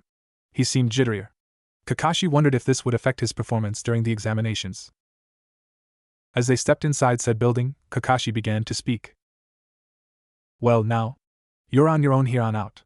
Remember all I've taught you and don't forget to think before you act. Bye. Kakashi walked off, leaving the 3 genin alone. Well then, let's go, said Sasuke, with barely controlled enthusiasm. Naruto nodded hesitantly, and Sakura sighed. Team 7 walked up a flight of stairs, to see what seemed to be a struggle going on. A girl in a pink shirt was on the floor, quivering in what seemed to be fear, as a green uniformed boy with the single most garish haircut and eyebrows lay alongside her, also equally fearful. A long-haired boy with white eyes seemed to be conversing fearfully with 2 tough-looking boys in front of a door, as bystanders looked on. No can do, kids. I can't allow you wimps in here. Believe me when I say I'm doing you a favor. Sasuke snorted as the boy turned to look at him. You got a problem, punk? Sasuke sneered. This is the second floor. Your embarrassingly bad genjutsu is as transparent a glass of water. Hello, Kotetsu-san, said Naruto, waving. The boy glared at Sasuke for a while, then began to laugh. With a wave to Naruto, he disappeared with his friend in a cloud of smoke. Sasuke laughed as the two on the floor got up and dusted themselves off. The boy in green stepped forward. You are Uchiha? Sasuke nodded. The green-clothed boy's eyes seemed to gleam. Yush! I have finally found the opponent who will be my eternal rival. My youthful springtime will soon come true. There was a deafening silence as Naruto snapped out of his daze, to see the boy in green looking at Sakura. Hello, miss. You're pretty. I'm Rock Lee. Will you go out on a date with me? Sakura backed away slowly. No. The newly introduced Lee's eyebrows wriggled. But why, miss? My youthful springtimer. Lee was cut off as the girl in pink began to pull his ear, following the boy with white eyes. She then looked back, smiling. Sorry about Lee, and thanks for the save. Yeah. Bye. Team 7 stared after them, as they disappeared around a corner. Naruto looked thoughtful. They didn't need our help, he said, to be met with confused stares, as the bystanders began streaming past them. The long-haired boy that was Hyuga Niji. Sakura gasped as recognition of the name grasped her. Sasuke just looked at him strangely. He was the guy who jukened the examiner into the hospital. Naruto nodded, as Sasuke pondered. Smart move. They wanted to hide their true skill. Team 7 stood in the corridor for a while, until Sasuke began to move towards the next flight of stairs, eventually followed by an ever-hesitant Naruto and Sakura, whose face displayed silent resignation. Team 7 reached the third floor, where they were met with a single door. Sasuke promptly pushed it open, and Naruto cringed at the sight that met their eyes. The entire room was filled with ninja, all eyeing them, and some staring quite strangely. The ninja sported different headbands, most of which were familiar, such as the sands and the grass. Naruto noted a few familiar teams, namely Teams 8, all seated on a row of chairs, and Team 10, standing in a corner of the room. Lee's team was standing in another corner, furthest from the exit. They seemed to be conversing. Naruto's thoughts were interrupted as Ino began to head their way. Naruto turned to Sakura, to see a wide grin on her face. Now who's the better ninja team, piggy girl? Ino froze, her face scrunching up. She turned a pale shade, but quickly returned to normal. Sakura began laughing insanely. You rookies should really shut up. Team 7, along with Ino, turned around, to see a white-haired boy staring somewhat wearily at them. Every year I have to deal with you total greenhorns. Bleh. Sasuke twitched, and Sakura began to mouth protest, before they were both stopped by a small hand gesture from the newcomer. Hey, I'm trying to help your miserable hides here. Naruto squinted, then began to speak. Yakushi Kabuto. Genin ranked Konoha Shinobi. Attempted Chunin exams 7 times, all failed. No particular speciality observed. Presumably trained by adoptive father, who was a medic. Naruto fell silent. All eyes were on him, as he turned slightly red with embarrassment. I did some research on everyone here after getting the attendance list from the third. Kabuto snickered. Impressive. Looks like you aren't as green as these other twits. Kabuto felt hostility directed at him. Looks like you won't need any info, Kabuto said, pulling out a pack of cards and shuffling. Sasuke looked at the pack suspiciously. Chakra trace cards, he said, eyeing Kabuto angrily. You have information about me in there. Kabuto's face was expressionless. Suddenly, a hand snatched the cards away. Kabuto growled, turning to face the thief, just in time to see his beloved cards placed above a thin cylindrical object. Shinobi Rule Number 34, Subsection 2. A shinobi must be unidentified. Any information known about him. There was a deliberate pause as Naruto's Raijin activated. Is a liability. Kabuto's eyes shone with concealed anger, which dissipated quickly. Very smart. Kabuto smiled, placing his hand on Naruto's shoulder, causing Naruto discomfort. I think you'll do quite well in this little exam. Kabuto paused, and looked at the remaining members of his audience. Unlike these louts. He laughed, and began walking away. Suddenly, a strange bandaged ninja dashed in front of him, and threw a punch with a heavy-looking gauntlet. Kabuto dodged, somersaulting back. He smirked, just as his glasses shattered. He placed his palm to his face, gasping. The mystery ninja looked at his crouched form, then at Team 7 and Ino. Laughed too much. Heh. Kabuto rose, drawing a kunai, one hand over his left eye, just as a hand clamped down on his shoulder. There'll be no fighting before the test. Kabuto turned, to see a massive figure. The figure stepped into the center of the room. You'll get enough of that later. There was silence, as every pair of eyes in the room fell on him. The Chunin exams start now, he bellowed, in a deafening tone as Team 7 moved aside, and Kabuto moved towards his team, still nursing his eye. Naruto glanced nervously around as he spotted Sasuke in the second row and Sakura behind him, on the fifth. He himself was in the middle, the third row. He nervously swallowed a pill as the examiner began. I am Marino Ibiki, Special Operations Information Retrieval and Confirmation Department. His mouth curved ever so slightly. To the unenlightened, that means the torture department. Many eyes widened as he continued speaking. This is the first part of the Chunin examinations, so listen up. It's a written test. There is an additional 10th question. That question will be given to you in the last 15 minutes of this examination. The circumstances under which you'll be operating are as so. Cheating will not be condoned, and 2 marks from your total of 10 will be deducted each time you are caught. You only need 1 mark to progress in this exam. Should your marks fall to 0. Ibiki's grin grew into a strange smile.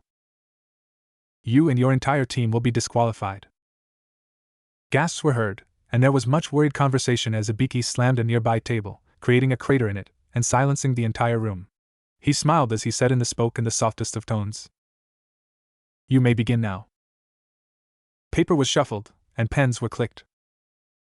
Naruto stared at the first question. He hadn't expected a written exam. Prior to leaving for the Wave Country mission, he'd attempted to study the past Chunin exams and attempt to decipher the first and second tests. Most shinobi were rather tight-lipped about it, as well. Naruto sighed.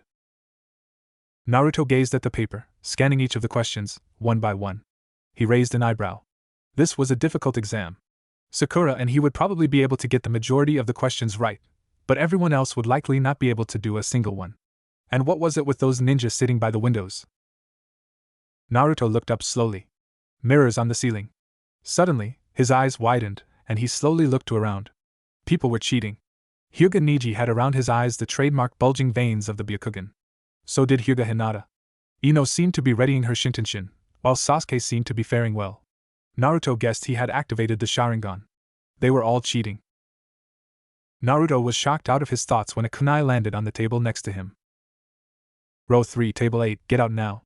You and your entire team are disqualified, said one of the Chunin sitting by the windows. Angry gasps were heard, as they were ushered out of the room. Naruto continued doing his paper, as more were caught and sent out. He had noticed numerous attempts at looking at his paper, and, when he was finally done, turned said paper upside down. Eventually, Marino Ibiki stepped back into the center of the room. Everyone looked at him. It's time for you to learn about the final question. Now, there's a procedure to this. First of all, if you get it right, good for you. If you get it wrong, however, no matter how many points you've garnered so far, you'll fail. And you'll also be unable to join the Chunin exam again. There was a stunned silence until someone spoke up. For the next 4 months till the next one, you mean? Ibiki laughed. No. His smile returned, only wider. Indefinitely. Gasps were heard, and nervous chatter emerged from the silence. Ibiki slammed an adjacent wall, creating yet another crater. He hastily shook his hand, and looked at the wall. I've got to stop doing that, this is obviously coming out of my paycheck. He turned back to the crowd and sighed. You can choose not to accept said question, the result of which would be expulsion from the exam, but no restrictions on your future attendances will be put in place. Additionally, as with that previous procedures, if one man leaves, the rest go too. Now, those who will leave, put your hands up. Silence came over the entire room, broken by the occasional bird. A hand shot up, and angry whispers were heard. A Chunin proctor ushered 3 people out.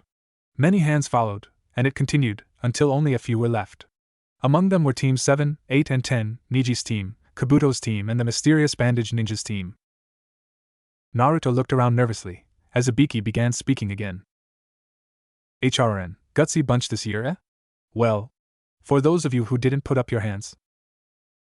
Naruto tensed up. You all pass. A stunned silence fell over the room. Naruto's eye twitched, and he put up his hand. What was the purpose of this 10th question? Ibiki looked at him, then at the rest of the genin. In your lives as ninja, you will understand one thing. Information is a commodity most precious. The easiest way to get information is through interrogation. This is a dire consequence. However, you must never reveal anything. Till death, your allegiance is to your respective village, and till death your allegiance shall remain.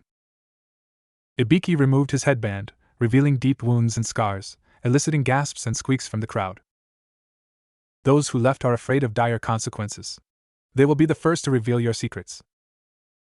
Ibiki covered his head again, and was about to begin speaking again, when a large black ball crashed into the room, shattering a window. It unfurled into a banner, which flew in all directions, revealing a purple-haired woman in a jacket. She stared at the silent crowd for a while, eyes roaming to each of them. Oh, for the love of Ibiki mumbled. She turned to Ibiki. 27 teams? You're losing your touch, old man. Ibiki waved it off, and walked slowly away, sighing. The woman turned back to her still speechless audience. I am Mitarashi Enko, and I'll be chief examiner for the 2nd exam. She was greeted with silence. She sighed. Meet me at training ground 47 tomorrow morning at 10 sharp. Nobody moved. Enko rolled her eyes. You're dismissed. Go, go, go, go. Ibiki collected the scripts after the genin had all left. All correct? He mumbled to himself. Uzumaki Naruto. A proctor came up behind him. Amazing, eh? I didn't even catch him cheating. Ibiki looked at the paper again. You think he actually managed to answer all of these questions without na? Naruto lay on his bed, looking at his ceiling with weary eyes. He sighed deeply, then closed them. He grabbed the Raijin from his bedside and flipped it a few times. That boy, what was all that talk about precious people? It was remarkable that he was only thinking about it now, more than a week after the young man's gruesome death. Naruto opened his eyes. What were precious people, he wondered idly to himself. Were they people he admired? Were his teammates precious to him? Was the third a precious person? What made people precious? Was it their combat skill? Their ninjutsu? Was it their wealth? He'd never seen the term once in any of the books he had read. The young man had mentioned being unable to reach one's true potential without these so-called precious people. Naruto frowned to himself. The young man had a precious person. He lost. Naruto sighed. Maybe these people weren't so precious after all? Maybe the boy was mistaken in his theory.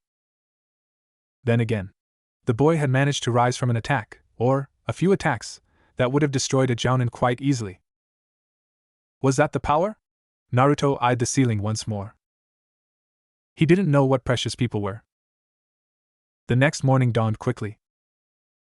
Naruto sat at his dining table, sharpening his older weapons and carving runes onto newer ones.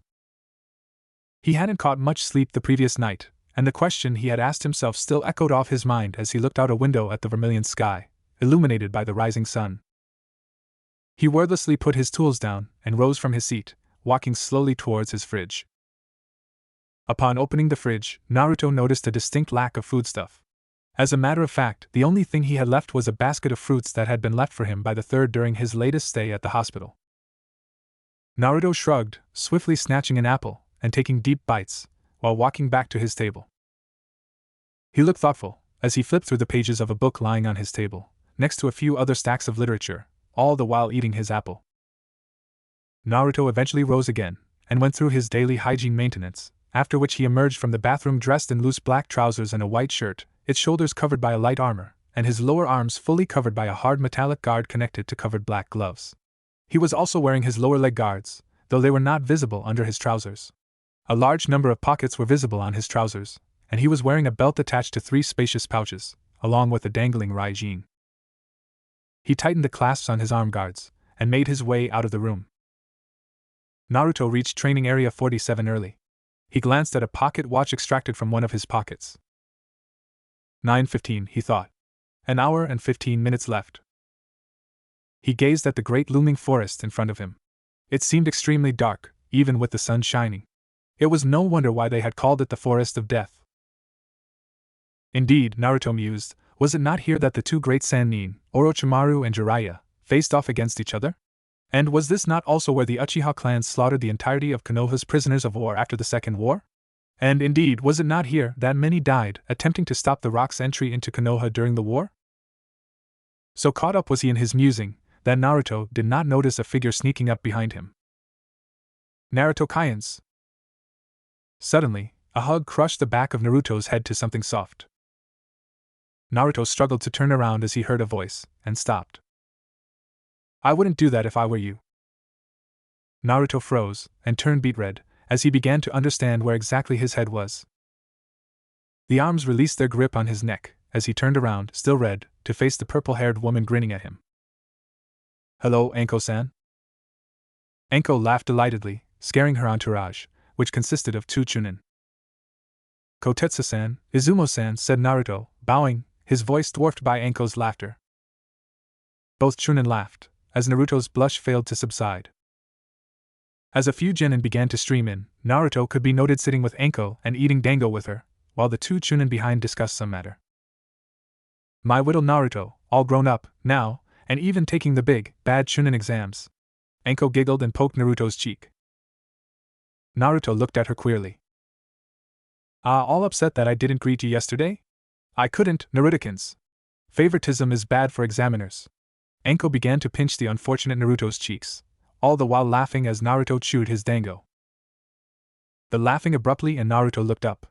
A pink-haired girl could be seen over the counter, staring at Anko and Naruto. Naruto! What's happening here? Anko's eyes widened then became slits, as she nudged Naruto. You sly dog, you! Got a girlfriend already, huh? Anko ignored the blushes of both parties as she turned to Sakura. Don't worry, honey. I'm not invading your territory. Naruto and me go way back, yeah, he's like a brother to me, hee. Sakura was red, as she spoke. I am not his girlfriend. Anko stared. Oh. You must be his teammate. Yeah. Sorry about holding your guy up. Anko pushed a blushing Naruto out of the booth, and threw another packet of dango after him. Naruto went to stand by Sakura. Oh. You look so cute together. Anko smiled, cocking her head to the side. Naruto inched away slowly as Sakura's mouth flapped open in silent protest. Naruto dragged her slowly away, as Anko laughed heartily. Naruto and Sakura stood in silence as their faces remained red. Thankfully, the silence was broken by Sasuke's timely entrance. Sasuke noticed the silence. Why are the both of you so red? He was answered by more silence. He shrugged. Anko moved to the center of the area, holding a large stack of forms. All right, runts and bigger runts. Listen up. Anko paused. Everyone here has to sign these forms. Murmuring arose from the crowd. Anko smiled. Releasing us from responsibility of your deaths. A great uproar arose, as the forms were passed around. Naruto calmly signed his name, and Sasuke did the same, while Sakura seemed tense. Anko looked around, then began to explain the rules of the test. Right. Listen here, you louts. Firstly, these forms are not a practical joke. They are real, and agreed upon by every leader of every village participating in this exam. The threat of death is there, so get the hell out of here if you value your lives, or those of your teammates, particularly highly. Nobody moved. As expected. Now, in this exam, there are no prohibitions, thus you are free to use anything you want to. Swords and the like, you can even use summons for all I care. All you have to do is reach the center of the forest with 2 official seal scrolls. Heaven and Earth.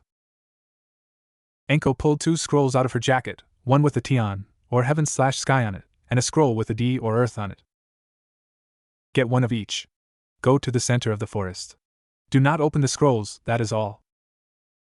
Anko nodded, and Kotetsu and Izumo began to go around, passing scrolls to teams. Naruto smiled at them as they approached his team. "Heya, Naruto. Be careful out there, alright?" said Kotetsu, as a smiling Izumo passed a heaven scroll to Naruto. Naruto nodded, as the two proctors walked over to the next team, waving at him as they went. "How do you know so many people?" asked Sasuke, a quizzical look on his face. "Yeah, Naruto. You seem to know every ninja we've met so far. The only people who seem to even mildly dislike you are the villagers," said Sakura. Naruto winced as she uttered the last part, but explained nonetheless. "I used to hang around the third a lot. He, being the Hokage and all, meets with his ninja on a regular basis. I usually have nothing to do, so I attend them too. I guess they all rub off on me." Naruto laughed as he finished. Sakura and Sasuke retained questioning looks on their faces, but dropped the matter anyway. Naruto gulped, as the creaky iron gates closed behind him and his team. He turned, to see a smiling Anko waving at him, with Kotetsu and Izumo behind her, smiling as well. Naruto smiled back, and turned back, quickly swallowing 2 pills with a gulp. With not a rustle in the leaves, Team 7 was off. As they traversed the vast treetops, each of their eyes were peeled for opposing teams. Sakura couldn't help but shiver, as a scream echoed from somewhere. They traveled from treetop to treetop for some time, before stopping in a clearing, mildly exhausted from the exercise.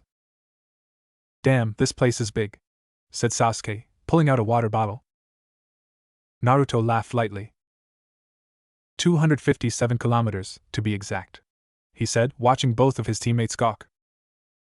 Team 7 each positioned themselves on separate logs, sitting in silence. "Hey, Naruto. How do you know so much stuff?" asked Sakura. Naruto smiled. "I read a lot." "So do I, but you know all these weird facts that normal people shouldn't." Naruto grinned. "Being the Hokage's aide part-time has its perks." Sakura OE'd. Suddenly, a voice spoke up. "How touching. The pretty little team bonds and grows together." A long-haired man wearing a straw hat came into view. Team 7 was on guard instantly. "Don't worry. I'm only here for Sasuke-kun." Naruto looked at him. "I knew there was something up with you. Your face seems rubbery. Who are you?" The newcomer laughed. "Ha! Very smart, Naruto-kun. As to be expected from his son," the newcomer said, poison dripping from his words. The newcomer grabbed the side of his face and pulled. Naruto gasped, and his teammates looked at him with puzzled expressions. S-rank Konoha criminal, Orochimaru.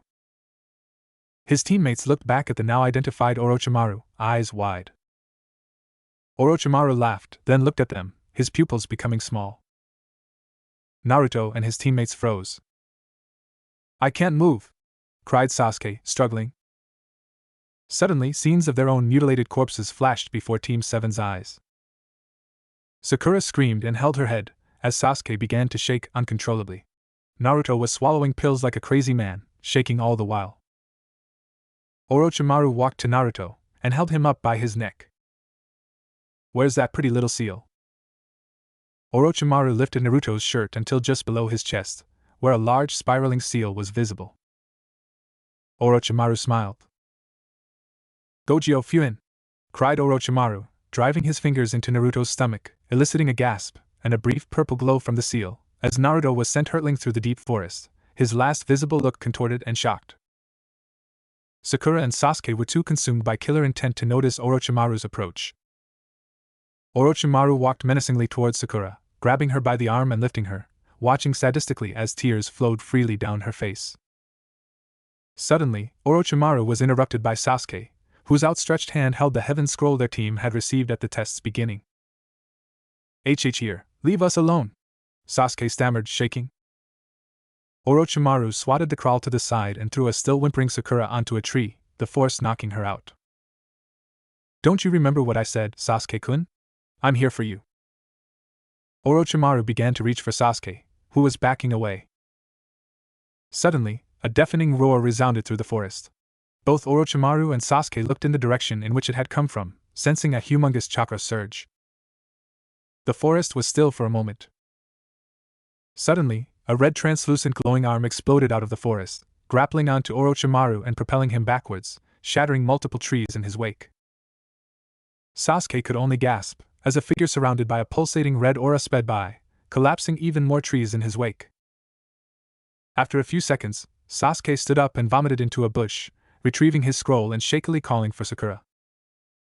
Meanwhile, Orochimaru found himself in a rather dire situation. He gasped in shock, as a fist landed on his face, followed closely by an incredibly quick jab to his stomach, which doubled him over. Orochimaru finally came to a stop by a great oak, creating a rather impressive crater. Orochimaru came to his senses, and looked front.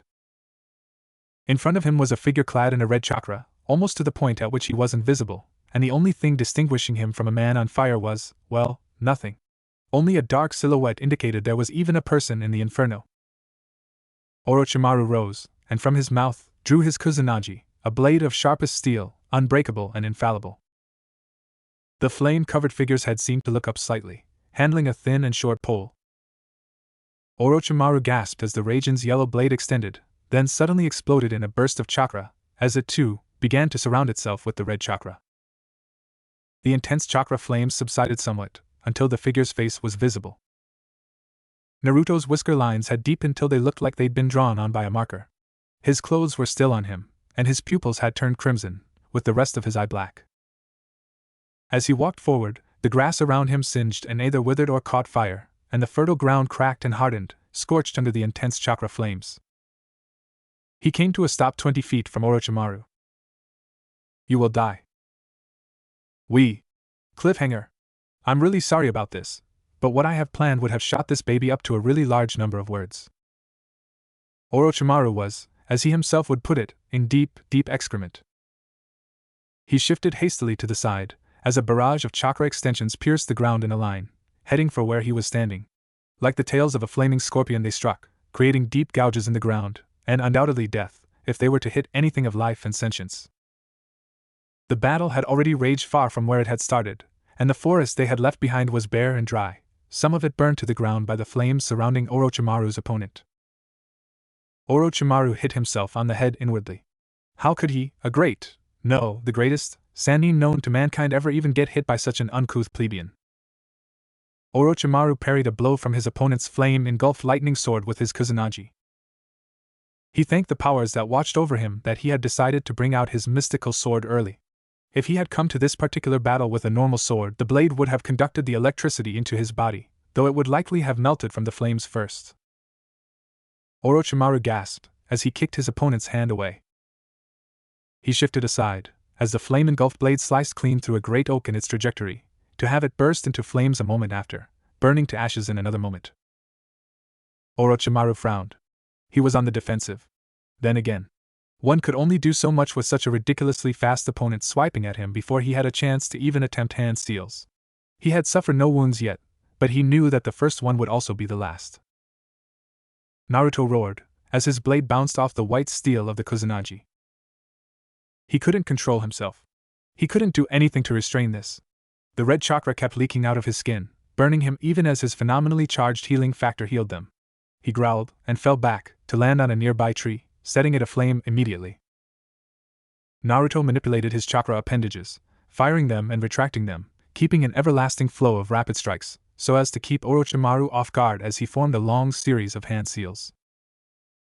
Katan, Karyudan no Jutsu! Orochimaru barely had the time to look up, as a gigantic dragon made entirely of red flame charged at him, its mouth wide open as it went forth from Naruto, setting the floor ablaze as it went. Orochimaru hastily formed a few clumsy hand seals, and hit the floor with their completion. Kuchios no Jutsu, Rashomon! Cried Orochimaru, his eyes wide, as the gigantic dragon continued its relentless charge, as a huge gate flew from the ground.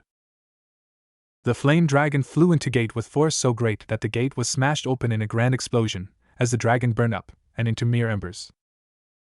Orochimaru had but half a second, as the chakra tendrils charged at him again, followed closely by Naruto, his blade level to his eyes, charging while surrounded by a sphere of blazing chakra. Luckily for Orochimaru, half a second was all he needed. Kuchios no Jutsu! Cried he, as a large burst of smoke expanded from his standing position, stopping Naruto dead in his tracks. Naruto's eyes widened slightly as the smoke cleared, revealing a truly gigantic indigo snake. Orochimaru, you bastard! Why did you? The snake began. It stopped, as two of Naruto's chakra appendages lodged themselves into the snake's underbelly, going straight through and drawing blood. More followed, until it seemed as if the snake was a living pincushion. A growl was heard as the snake charged, obviously enraged by the pain. Naruto jumped until he was just at the snake's eyeline. He held the Raijin in a horizontal position. Tenken, Hyakuhei no Kuchikuken. Asterisk. Naruto swung his blade, creating a deep gash in the snake's forehead, continuing until he had eviscerated the snake's entire back with deep cuts, a single of which would have chopped a man into half. Naruto then turned and shouted a single word. Kasha! Asterisk. The snake burst into flame, screaming as its entire body was burned to a crisp, after which it disappeared. Naruto looked around, his eyes crimson, as his red chakra transformed the landscape, blazing around him ever stronger as he failed to detect Orochimaru. You damned coward! Naruto's eyes blazed as his aura burst, causing a wave that turned the surrounding area to burst into flame, and the area surrounding it to grow parched. Suddenly, a syringe flew at Naruto. Naruto turned and glared at the syringe. It burst into a dust as he looked on. He looked up slightly, looking at its thrower. The third Hokage stepped out from behind a bush. Large numbers of ANBU and various ninja followed. Many faces were familiar to Naruto. Naruto's face softened for a moment, and he began to call out, as the flames began to dissipate. Suddenly, he looked around. He saw hateful looks wherever his eyes went. They all hated him. Hated. Hated. Hated. They all wanted him to die. Naruto gasped, as his face contorted and he held his head, falling to his knees. Run! Naruto said, his voice shaky. Suddenly, his entire body went lax. He remained such for almost a minute. Just then, he got to his feet with a frightening smile. His crimson eyes blazed with a dark, malevolent flame. You, puniest of the puny mortals, expect to defeat me? The Almighty? The third squinted, as Naruto's chakra flames brightened. You are not a god, Naruto. Naruto stared at him, then laughed again. You fool. You wouldn't be able to knock godhood even if it came up and slapped you. Naruto's mouth curved into a frown. Now you'll all die for wanting me to die, he said quietly. Naruto disappeared, appearing next to a nearby ANBU. The ANBU fell in a second, his jugular veins slashed open. More followed, as Naruto carved a path of death, eliminating ANBU at a disastrous rate and seriously wounding others, until he was almost half done, having chopped down ANBU in a relative semicircle. Naruto had just chopped down a shocked Kakashi, when he stopped. Hey, why aren't the rest of you? Naruto was interrupted, as a white-haired man appeared in front of him and struck him in the stomach with a seal. Gojo Kaien, said the white-haired man. Naruto's eyes widened, and he looked up, teeth bared, as an ANBU jammed a needle into his arm, after which, he collapsed into the white-haired man's arms, as he slowly lowered him down. The third came up behind the man. Thank you, Jiraiya? Naruto woke with a start to an eerily familiar scene. His eyes watered, as he stood up. This room. Seals covered the entirety of the walls and ceilings, stretching all the way around the room, and leaving only a minuscule spherical space around Naruto's bed.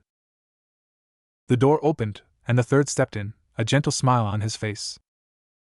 I've finally done it, huh? Naruto said, his voice shaky. There was a silence. Do not worry yourself about it, Naruto. It wasn't your fault. What do you mean? I killed so many. Genjutsu. Naruto's eyes widened, but he let loose a relieved sigh. At least they'll be able to visit, Naruto said, a smile gracing his lips, as tears fell over his face. The third seemed puzzled. Visit? Why would they need to visit? Naruto looked up, an eyebrow arched. This is only a temporary affair, Naruto. You'll be released immediately after we're sure your other is safely contained. The third smiled, as Naruto smiled as well. There'll be a rather painful hitch, though. Naruto looked at him strangely. You'll have to use these for medication after this less times, but it'll be painful. The third took out a syringe with a colorless liquid in it. Naruto nodded as the third turned to leave, before stopping suddenly. Oh, by the way. Orochimaru escaped, the third started, as Naruto's expression hardened. But for the act of driving him off, and defending your teammate, you and your team have all been granted entry into the final exam. The final matches have been decided, and you can pick them up by the counter when you're released. They'll be held 2 weeks from now. Naruto's smile widened. Take care, said the third, walking out of the room. Naruto looked on as the door closed. He fell back on his bed, his smile still present on his face. The smile disappeared as a voice spoke into his head. Hey, how are you doing?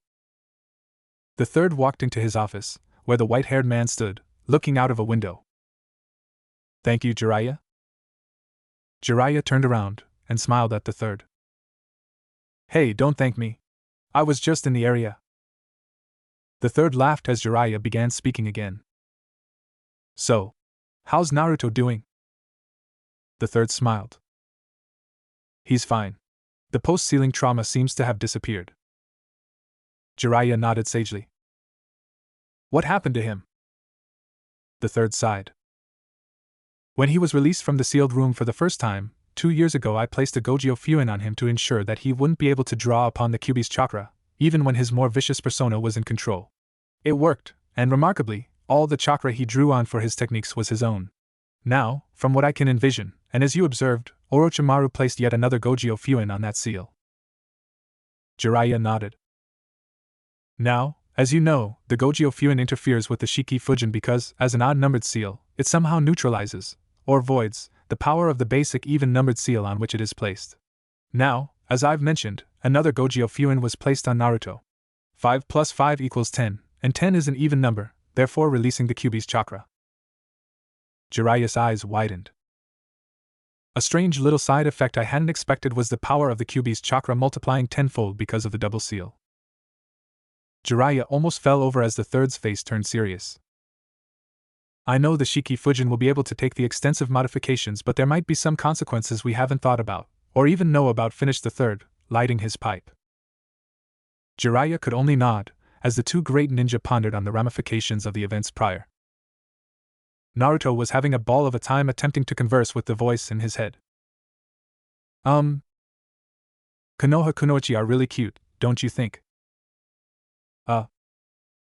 I mean, damn you twit. Sakura. I'd like a piece of that. Air. Roar. Excuse me, who? Hot damn, I wouldn't be able to last a minute without biting that piece of. Who are you? Huh. How to explain this to you? Naruto raised an eyebrow. I'm you. What? I am you. Only a different you. Like a mirror you. Your evil twin, if you like. I could go on and on about the Freudian nature of my establishment in the subconscious and consciousness in your mind, but I'll spare you. Naruto shook his head. You mean you're the guy who likes to? Naruto stared, his voice quivering. What? Do you expect me to finish your sentence for you, thereby creating a suspenseful scene and adhering to a cliché so boring that it's been reused a billion times in literature the world over? Naruto was silent. You enjoy killing. Yes, well, it's the only break I get out of lazing around in the pool of repressed aggression lying in the back of your head. This is not a joke. You enjoy taking people's lives. You're a cold-blooded killer. You. Correction. You. What? Clueless twit. I am you. If I'm a cold-blooded killer, then you are too. I am the ID to you, the superego. We are both parts of a repressed individual, only I exist naturally, and you exist through medication and disgustingly controlled desire. You. Don't you remember, you clueless girly man? That incident with the big red eyes. Your psychological spectrum was overturned, you great huge mental case. I know you've read about this crap. I can see it in here. Right. You know the iceberg diagram, right? The superego and the ego are naturally on the top, providing you with your basic moral spectrum. That incident caused your entire psyche to do a flip. Now the ID and the superego are on the top, the ego, that is, the mediator between them, is in your subconscious, sleeping like a baby. Now the ID and the superego are vying for control of your body-mind. You may be wondering why I'm on top and you, the superego, need to be encouraged to emerge. No, it's not because you're a bad little naughty boy. No, it's not because you catch yourself taking little looks at Sakura's behind. Naruto began to protest, but quickly realized who he was speaking to, and silenced himself. A normal person would actually be afflicted, so to say, with multiple personality disorder. That is, have two personalities evenly matched, and therefore, vying for control, making a great big mess out of your social graces. You, however, have so damn many repressed emotions from your childhood, the villagers treating you like crap, the adults trying to kill you, the children destroying your self-confidence, etc., that your ID, formed of repressed feelings of aggression, has become stronger. Technically, you aren't actually even a full superego in the first place. You haven't had the time to absorb enough good emotions from anyone, really. Now, if you were a full one, you'd be a blustering, chivalrous night guy with a huge ego. You're more like Jekyll to Hyde. Hell, you've even got desires of your own. I wonder what a psychoanalyst would make of this. So anyway. There you have it. All the reasons why you're so unbelievably messed up in the head. The voice said, and Naruto felt what vaguely seemed like a nonchalant wave. Naruto could only stay silent. How did you manage to communicate with me? The trauma of the Kyuubi's chakra overriding your mental blocks. Trying to change the subject, are we? So, how does it feel, I wonder, to find out that you're a lesser figment of a twisted child's innermost psyche? There was complete silence for a moment. It is confusing. Naruto flinched as the voice in his head laughed. Don't you worry yourself too much. I don't think I'll be able to talk to you at all. You'll be spared my torture. Side note here. Your chakra control's probably going to have improved. That Gojo Kaien destroyed Orochimaru's seal, and chipped off a bit of the old fogey's one, too. Not enough to do crap like a Rasengan, and likely not enough even to be able to walk on water without your pads. But you'll probably be able to do a basic bunshin without it blowing up in your face anymore. Rasengan? Forget it. I think my time in your heads are running out. That stupid seal of yours is fixing itself. Don't kill anyone next time you come out. Shut the hell up, you great huge Harry. Naruto stared at the ceiling as the other voice seemingly dissipated. He didn't stop, all the while thinking as he slowly drifted off to sleep. Naruto walked out of the Hokage building 2 days after his conversation. In front of him was the white-haired man. Hey Naruto. Long time no see. Jiraiya-san. Nice to see you again, said Naruto, smiling. Jiraiya grinned. It had been a long time. Hey, since I'm already here, I might as well get you ready for the exams, right? I mean, you haven't prepared much, have you?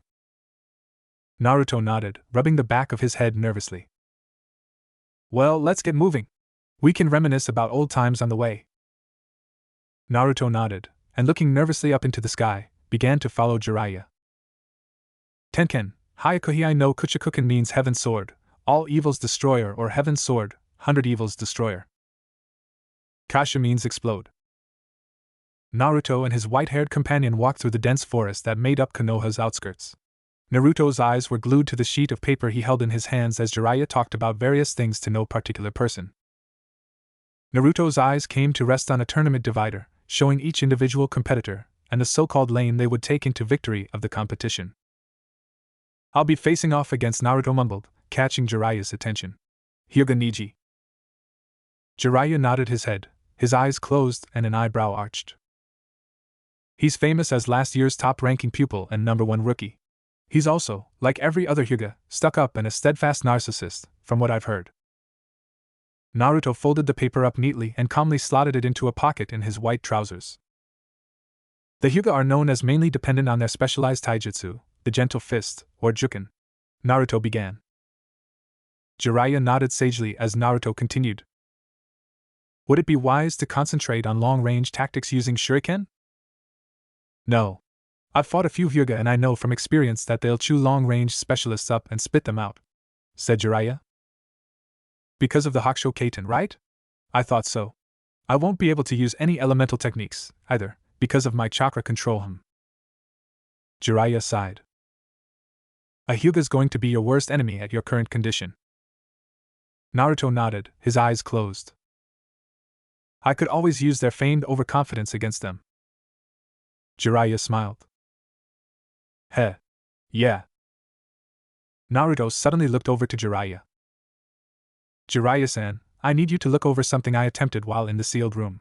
I had a lot of free time, and I'd read a lot about seals and how they function. Jiraiya gasped as Naruto unclasped and removed his lower arm guard to reveal an extremely intricate web of seals that were seemingly painted on in blood. That's Kuchio's no jutsu. Are you expecting to use that in the exam? Naruto replaced the arm guard. Well, no, I just wanted to check if the seals were in the right places. Jiraiya sighed. I can't help you with that. You have a different contract from mine, so I don't know the seal makeup that would be most accurate for you. Naruto nodded. I don't think it'd be very useful, especially since the falcon wouldn't have full flight range. But that wasn't the only trick I've picked up. Jiraiya rested his chin on his thumb. You remember that I've learned the Haraishin, right? Jiraiya nodded. Well, now I've honed it a bit, until I can do this, Naruto said, as he backtracked a number of steps. Naruto stopped about 20 feet away from his previous position. He disappeared suddenly and reappeared instantly once again, next to Jiraiya. Jiraiya gasped. Naruto had managed to perfect the usage of the Haraishin. He was almost as proficient at its usage as its inventor. So, what do you think I can learn that doesn't require any chakra control at all?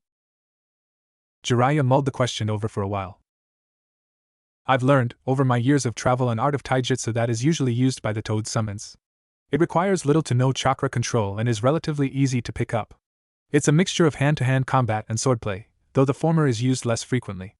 I've discovered various ways to adapt the style for use by humans, and I think you'd greatly benefit from it. Naruto grinned.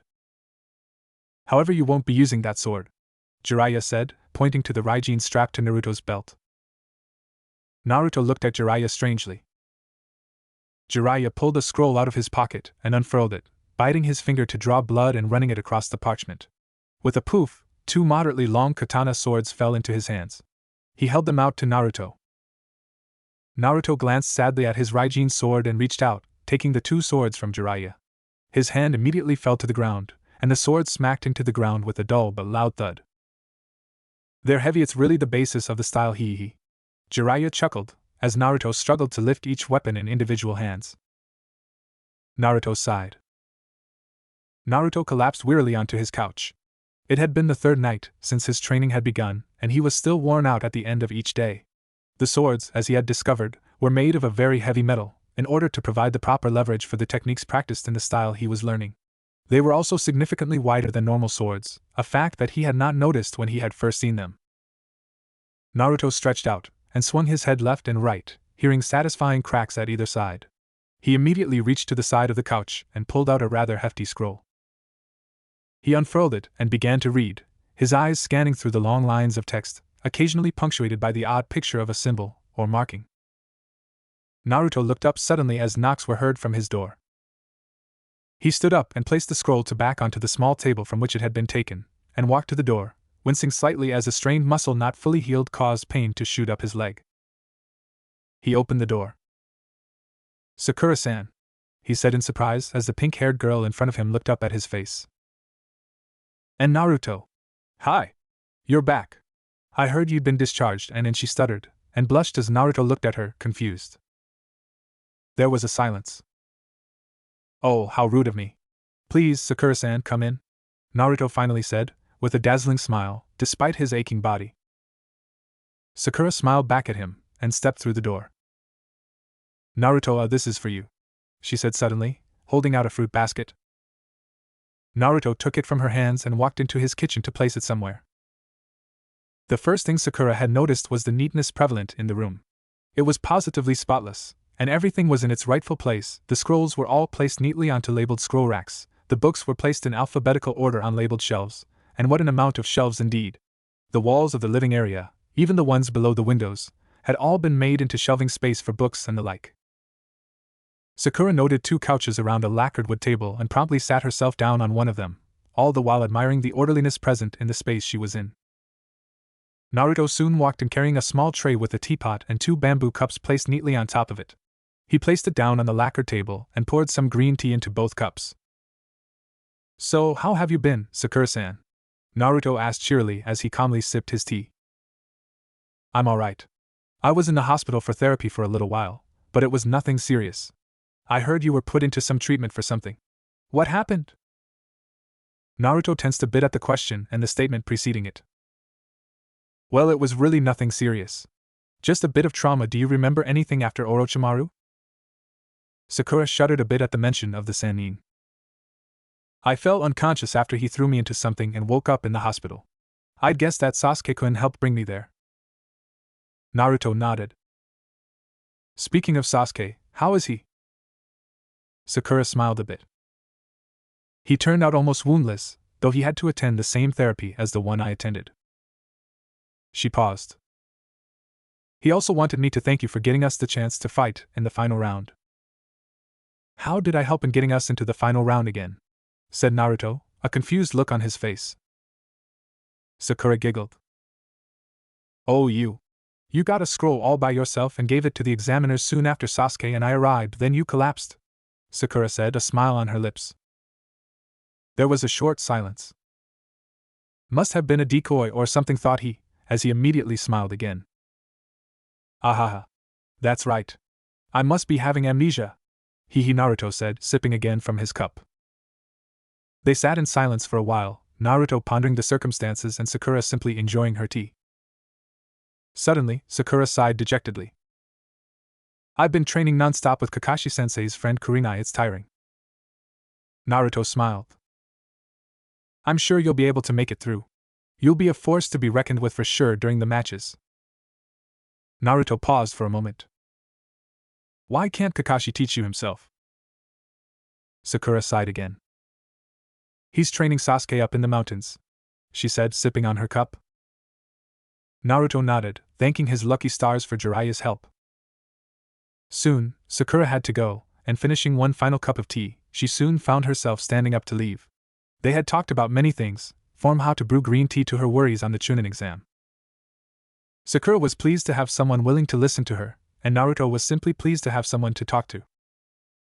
Bye, thanks for the tea, she said, turning around. She walked out of Naruto's door, unknowingly giving Naruto a full view of her behind as she went. Naruto blushed profusely, remembering his other's words, and hitting himself inwardly for a long time afterwards. He could have sworn he heard a soft laughter echoing from the back of his head as he slept that night. Naruto found himself at Training Field 32 with Jiraiya the following morning. Jiraiya had set up various wooden blocks around the area, with many more stacked up near there. I'm going to teach you one of the Toad's trademark attacks. Jiraiya grabbed Naruto's swords, drawing them and approaching a wooden block. Naruto noted that Jiraiya seemed to wearing different shin guards. Suddenly, Jiraiya jumped high into the air, holding the swords aloft as he began to descend over the wooden block. Gamakata Yatai Kazushi! He cried, as the retardation of his downward acceleration began to increase rapidly. Just as he was about to reach the wooden blocks, he swung the swords in a wide downward arc. Naruto shielded his eyes as a humongous cloud of dirt and dust appeared where the wooden block had been.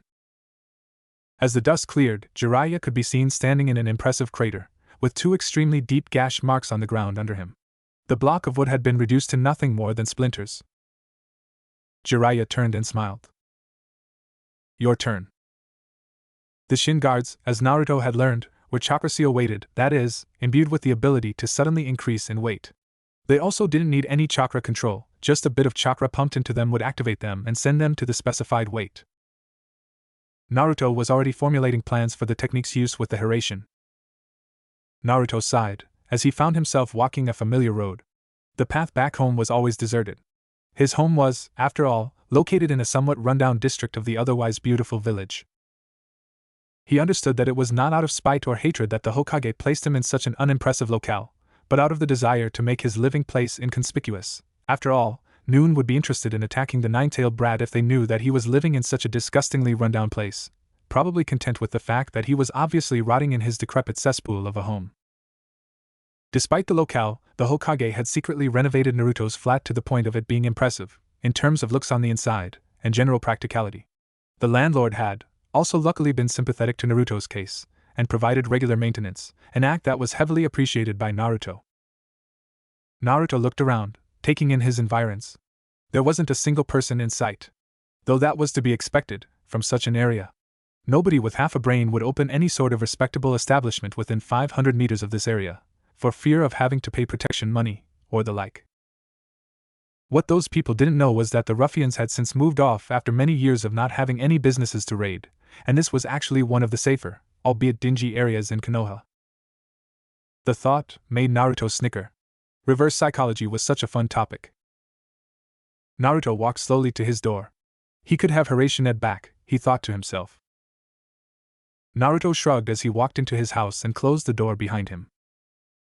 He walked into his bathroom and prepared himself for bed, walking out shortly after and collapsing onto said bed. He lay in silence for a long while, until he slowly turned over and began to look at the ceiling. I still haven't answered that question, he said aloud. Naruto couldn't understand some things. Now he had to add one more thing to that list. The concept of precious people. After all, if Naruto couldn't decipher its meaning after so long a time, then who could? The time had come. The training had been rigorous, but he had mastered the fundamentals of the Gamakata. He had been training for a mere 2 weeks, but he had picked the training up at a remarkable rate, and was probably ready for anything a pompous Hyuga could toss. Naruto and Jiraiya sat in a small ramen booth at the side of the road, a day before the Chunin exam final round. Miso ramen for me and the runt, please, shouted Jiraiya. Naruto looked around at the booth's decor. It was rather plain, and the only thing resembling identification was a small sign up front with the words Ichiraku Ramen Painter on the front. He sighed. Ramen wasn't his favorite dish actually, it was somewhere at the bottom. It was unhealthy, had no vitamins to speak of and tasted like what it was supposed to be, fast food. Jiraiya liked it, it seemed. Naruto, you have to learn to indulge yourself now and then, said Jiraiya in a happy tone. Naruto shrugged and pulled his bamboo chopsticks apart as his ramen arrived. The girl who had brought it had a pleasant smile on her face, something that was rather alien to Naruto. You're new here, she said, leaning on the counter next to Naruto as he began to slowly stir his ramen, to mix the various ingredients in. Naruto turned to her and nodded slightly, anticipating some sort of cynical insult or pained mention of a dead family member. I like you? You're cute, the girl said suddenly, almost making Naruto drop his chopsticks. Naruto looked at her in stunned silence as Jiraiya slurped loudly at his ramen, seemingly oblivious to the events at hand. It wasn't so much the declaration of affection that so shook Naruto, but the fact that she was actually talking to him civilly, and without profuse usage of four-lettered words. Now one must understand that while Naruto is treated with respect and friendship by Konoha's active ninja population, or those he's met, anyway, the civilian populace was generally unable to fathom how deep Naruto's story went, and usually stopped at hey, he's the Kyuubi vessel, and therefore, treated him with annoyance or general animosity. But now was when the previously mentioned declaration of affection jumped up and bit Naruto. He blushed profusely as the serving girl laughed, and went off. Naruto shakily returned to his ramen, and began to eat it rather hesitantly. Suddenly, he got nudged in the side. He, got a girl on you already, eh? What a charmer, said Jiraiya cheekily. Naruto blushed slightly, and went back to his ramen once again. As they left, Naruto turned back and smiled, as the owner of the store and his daughter waved at him and Jiraiya. Perhaps it was alright to indulge sometimes. Naruto got up from bed the next day and dressed himself in his white shirt and black moderately loose trousers. It was the day of reckoning, he thought, as he slowly strapped on all of his equipment, until he got to his swords. He lifted them with some effort, and strapped them both on his back, to form a rough X formation with the scabbards crossing over each other, the handles of the weapons themselves visible behind Naruto's shoulders. He prepared bundles of ruined kunai and placed them into his waist pouches, along with other things. He hesitantly placed 2 syringes into the pouch, both wrapped in a shock-absorbing foam material. He grabbed 3 apples and headed out of the door. He wanted to scope out the stadium ground for himself. This was the first day he would be able to see it, as it had been closed for modifications on the general landscape, and to prevent said scoping. Naruto smiled, as he felt the familiar metallic coldness of his Raijin hanging from his side. He wouldn't be able to use the Tenken style, but it would probably be a better weapon than a kunai. Naruto entered the stadium and headed up to the competitor's corner. Only 2 people were there. A red-headed sand ninja and one of the leaf ninja from his year, Shika something, he recalled. Naruto nodded in acknowledgement of their presences, and his former classmate returned it. The redhead, however, did not. How rude, thought Naruto as he glanced up at who would be fighting first. He cursed as he saw his own name, and the name of his competitor. He sighed resignedly and walked over to the viewing gap, surveying the area and making plans.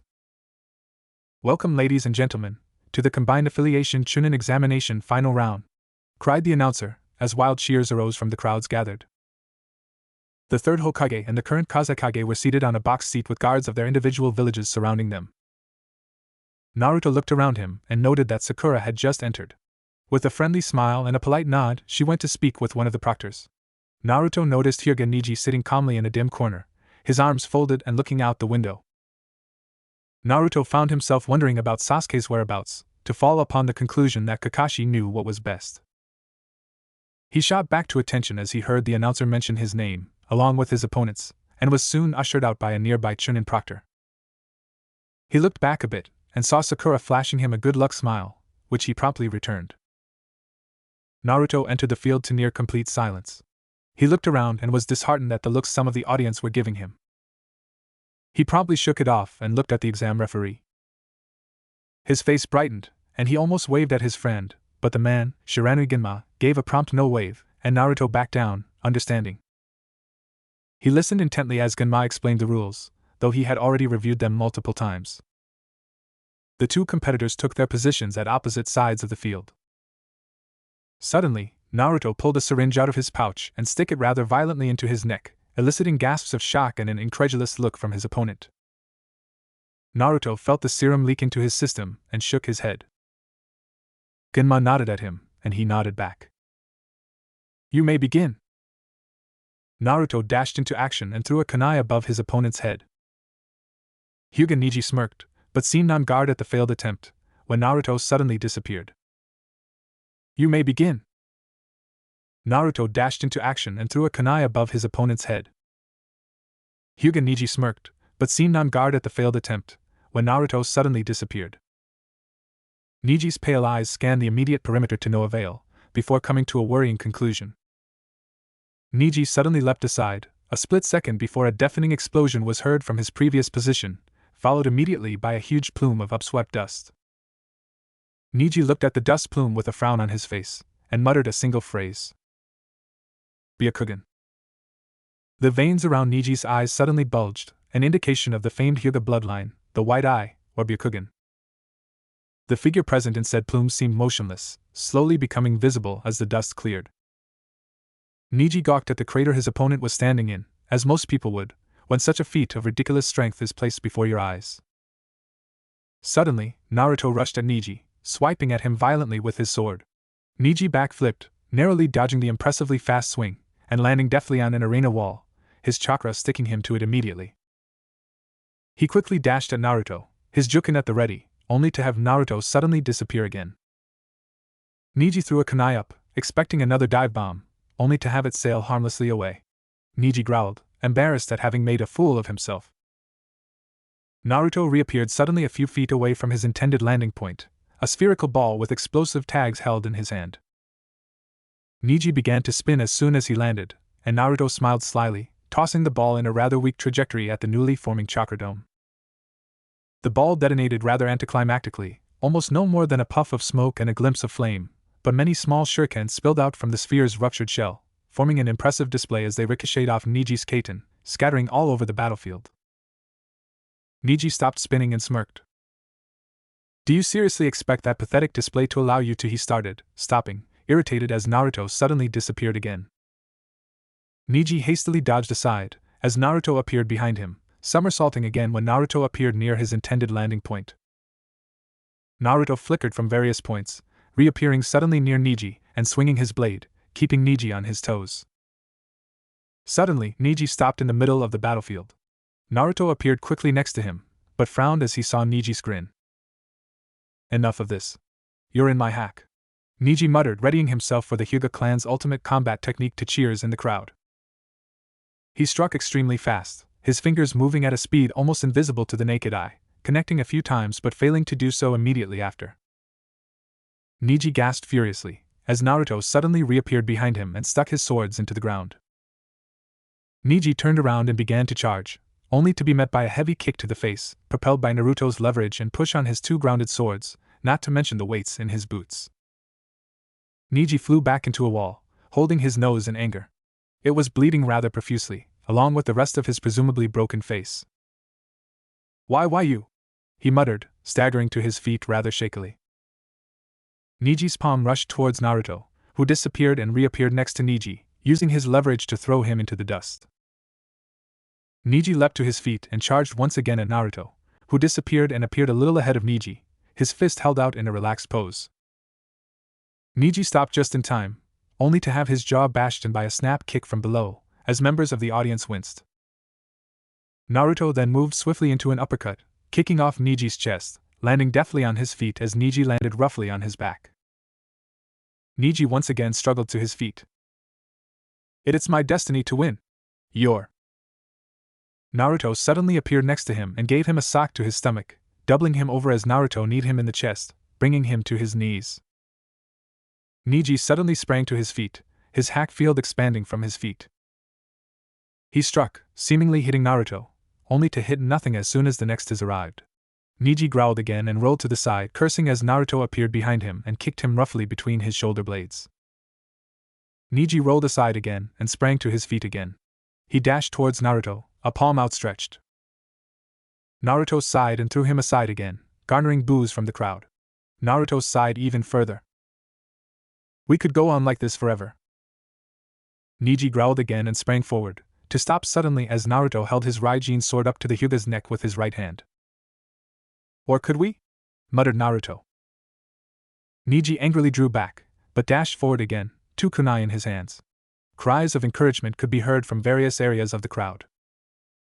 Suddenly, a pressure from his leg pulled him back and he found his face in the dirt, the blood on his face oozing onto the ground. He turned roughly and saw Naruto holding onto his leg. Kicking out, Niji stumbled again to his feet. He thrust his palm forward again, and, in turn, was thrown. Niji once again staggered to his feet, to the gasps of the audience. I must prove, he muttered through swollen lips. Naruto suddenly appeared a few meters away from Niji. He held only one of his swords, in a reverse stance. Gamakata, Gama Dosuzin! Naruto cried, dashing forward. The blunt end of his weapon caught Niji at his chest, dragging him forward until it hit an arena wall, forming a large crater and presumably breaking something or another, inside the Hyuga or otherwise. Naruto silently stumbled backwards, sheathing his sword in its scabbard. Some noticed his hands suddenly going mysteriously limp and settling at his sides. He walked quietly away from the crater, as Niji's limp form was seen sliding slowly down. Winner is, began Genma. Wait, muttered Niji shakily, as he staggered once again to his feet. Genma nodded, and motioned for them to continue. A cry of frustration could be heard from Naruto's end. Naruto and Niji once again stood at the center of the arena. Suddenly Naruto cried out. Oh! My arms! I think his Juken got me! Hot damn, they hurt! He screamed, much to the confusion of the crowd and Niji. Genma walked towards him, an eyebrow raised. I'm giving up. My pain tolerance has been breached. Ga! Cried Naruto, his arms seemingly hanging limp. Genma shook his head at the obviously exaggerated performance. Niji simply growled. I don't need your pity! He yelled. Genma shook his head, as he examined Naruto's arms. They really are Juken hits here, he muttered. Niji's eyes widened as Genma stood and began to speak. Because competitor Uzumaki Naruto has forfeited his match, the winner by default is Hyuga Niji. Cheers erupted from the crowd as Niji stood there speechless. Naruto smiled warmly at him. Him hitting a ninja who knows the Horatian technique, you've proven more than you think, Hyuga. Good job, he said, making his way out of the arena with Genma's help and leaving Niji at the center of the arena to think about his words. Naruto entered the waiting room soon after, to the stares of the assembled candidates. He pushed his way past them and settled in a seat facing the window. He was soon joined by Sakura. So, what happened? She asked. Naruto looked at her and smiled a strange smile. Nothing. They left it that. The next match arrived soon after. Naruto watched as Abirame Shino and an unknown sand ninja entered the arena. Now, on to the second match of the competition. We have with us Abirame Shino of the prestigious Abirame family of Konoha, he said, as cheers erupted from the Konoha supporters in the audience. His opponent, the son of the mighty Yondaime Kazekage, Kankuro. Cheers once again erupted, albeit on a smaller scale. Naruto watched lazily as Genma talked to them and explained he rules, much like what had occurred with himself and Niji. Suddenly, the Sand Shinobi, now identified as Kankuro, raised his hand. I don't want to waste your time on a match I'm going to lose, he said, much to the chagrin of the audience. He waved them off and simply jumped up onto the balcony. Genma simply shrugged and announced the beginning of the next match, as well as Shino's victory. Naruto noted that Shino had a strange expression over his usually apathetic look. Sakura startled Naruto by standing, until he realized what was to happen. He smiled at her and gave her a thumbs up as he walked slowly out of the room. She appeared soon after, walking with her opponent, one Inuzuka Kiba. Here we have the beautiful Haruno Sakura of Konoha, facing off against another denizen of Konoha, Inuzuka Kiba of the famed Inuzuka strain. Cheers erupted from the audience. Genma repeated the routine once more, and paused before asking them to begin, in case of an incident like Kankuro's. Begin! He shouted, as the two opponents jumped back, Sakura drawing a wakizashi and Kiba simply running in a semicircular fashion. Suddenly, Kiba transformed into a twisting drill-like shape and began to charge at Sakura. Naruto watched in horror as the attack connected, smashing Sakura into a nearby wall. Her opponent, seemingly equally worried, rushed to assist her. Suddenly, the Sakura disappeared, and her opponent, identified as Kiba, found himself at blade point. Naruto almost burst into applause, until another twisting vortex slammed into Sakura's side, revealing another Kiba. Sakura hurtled into a tree, suddenly bursting into cherry blossom petals. Suddenly, the two Kibas found themselves dodging massive amounts of dangerous-looking wakizashi, each sharp enough to impale, and all being thrown from different angles. One Kiba suddenly fell to one side, blood dripping from a wound to the side. Naruto smiled and began to understand Sakura's plan. The wakizashi were all fake. Kiba was under a genjutsu which allowed Sakura the cover under which to strike, therefore both damaging Kiba and heightening the realism of the illusion. Suddenly, the remaining Kiba transformed once again into a vortex and began circling the perimeter of the arena, soon joined by the wounded Kiba. Both of them rushed around the arena at maddening speeds, until one of them suddenly diverted his course and began to rush around inside the perimeter as the other continued the original course. Naruto nodded gravely as Sakura suddenly became visible, her chakra reserve seemingly exhausted from the use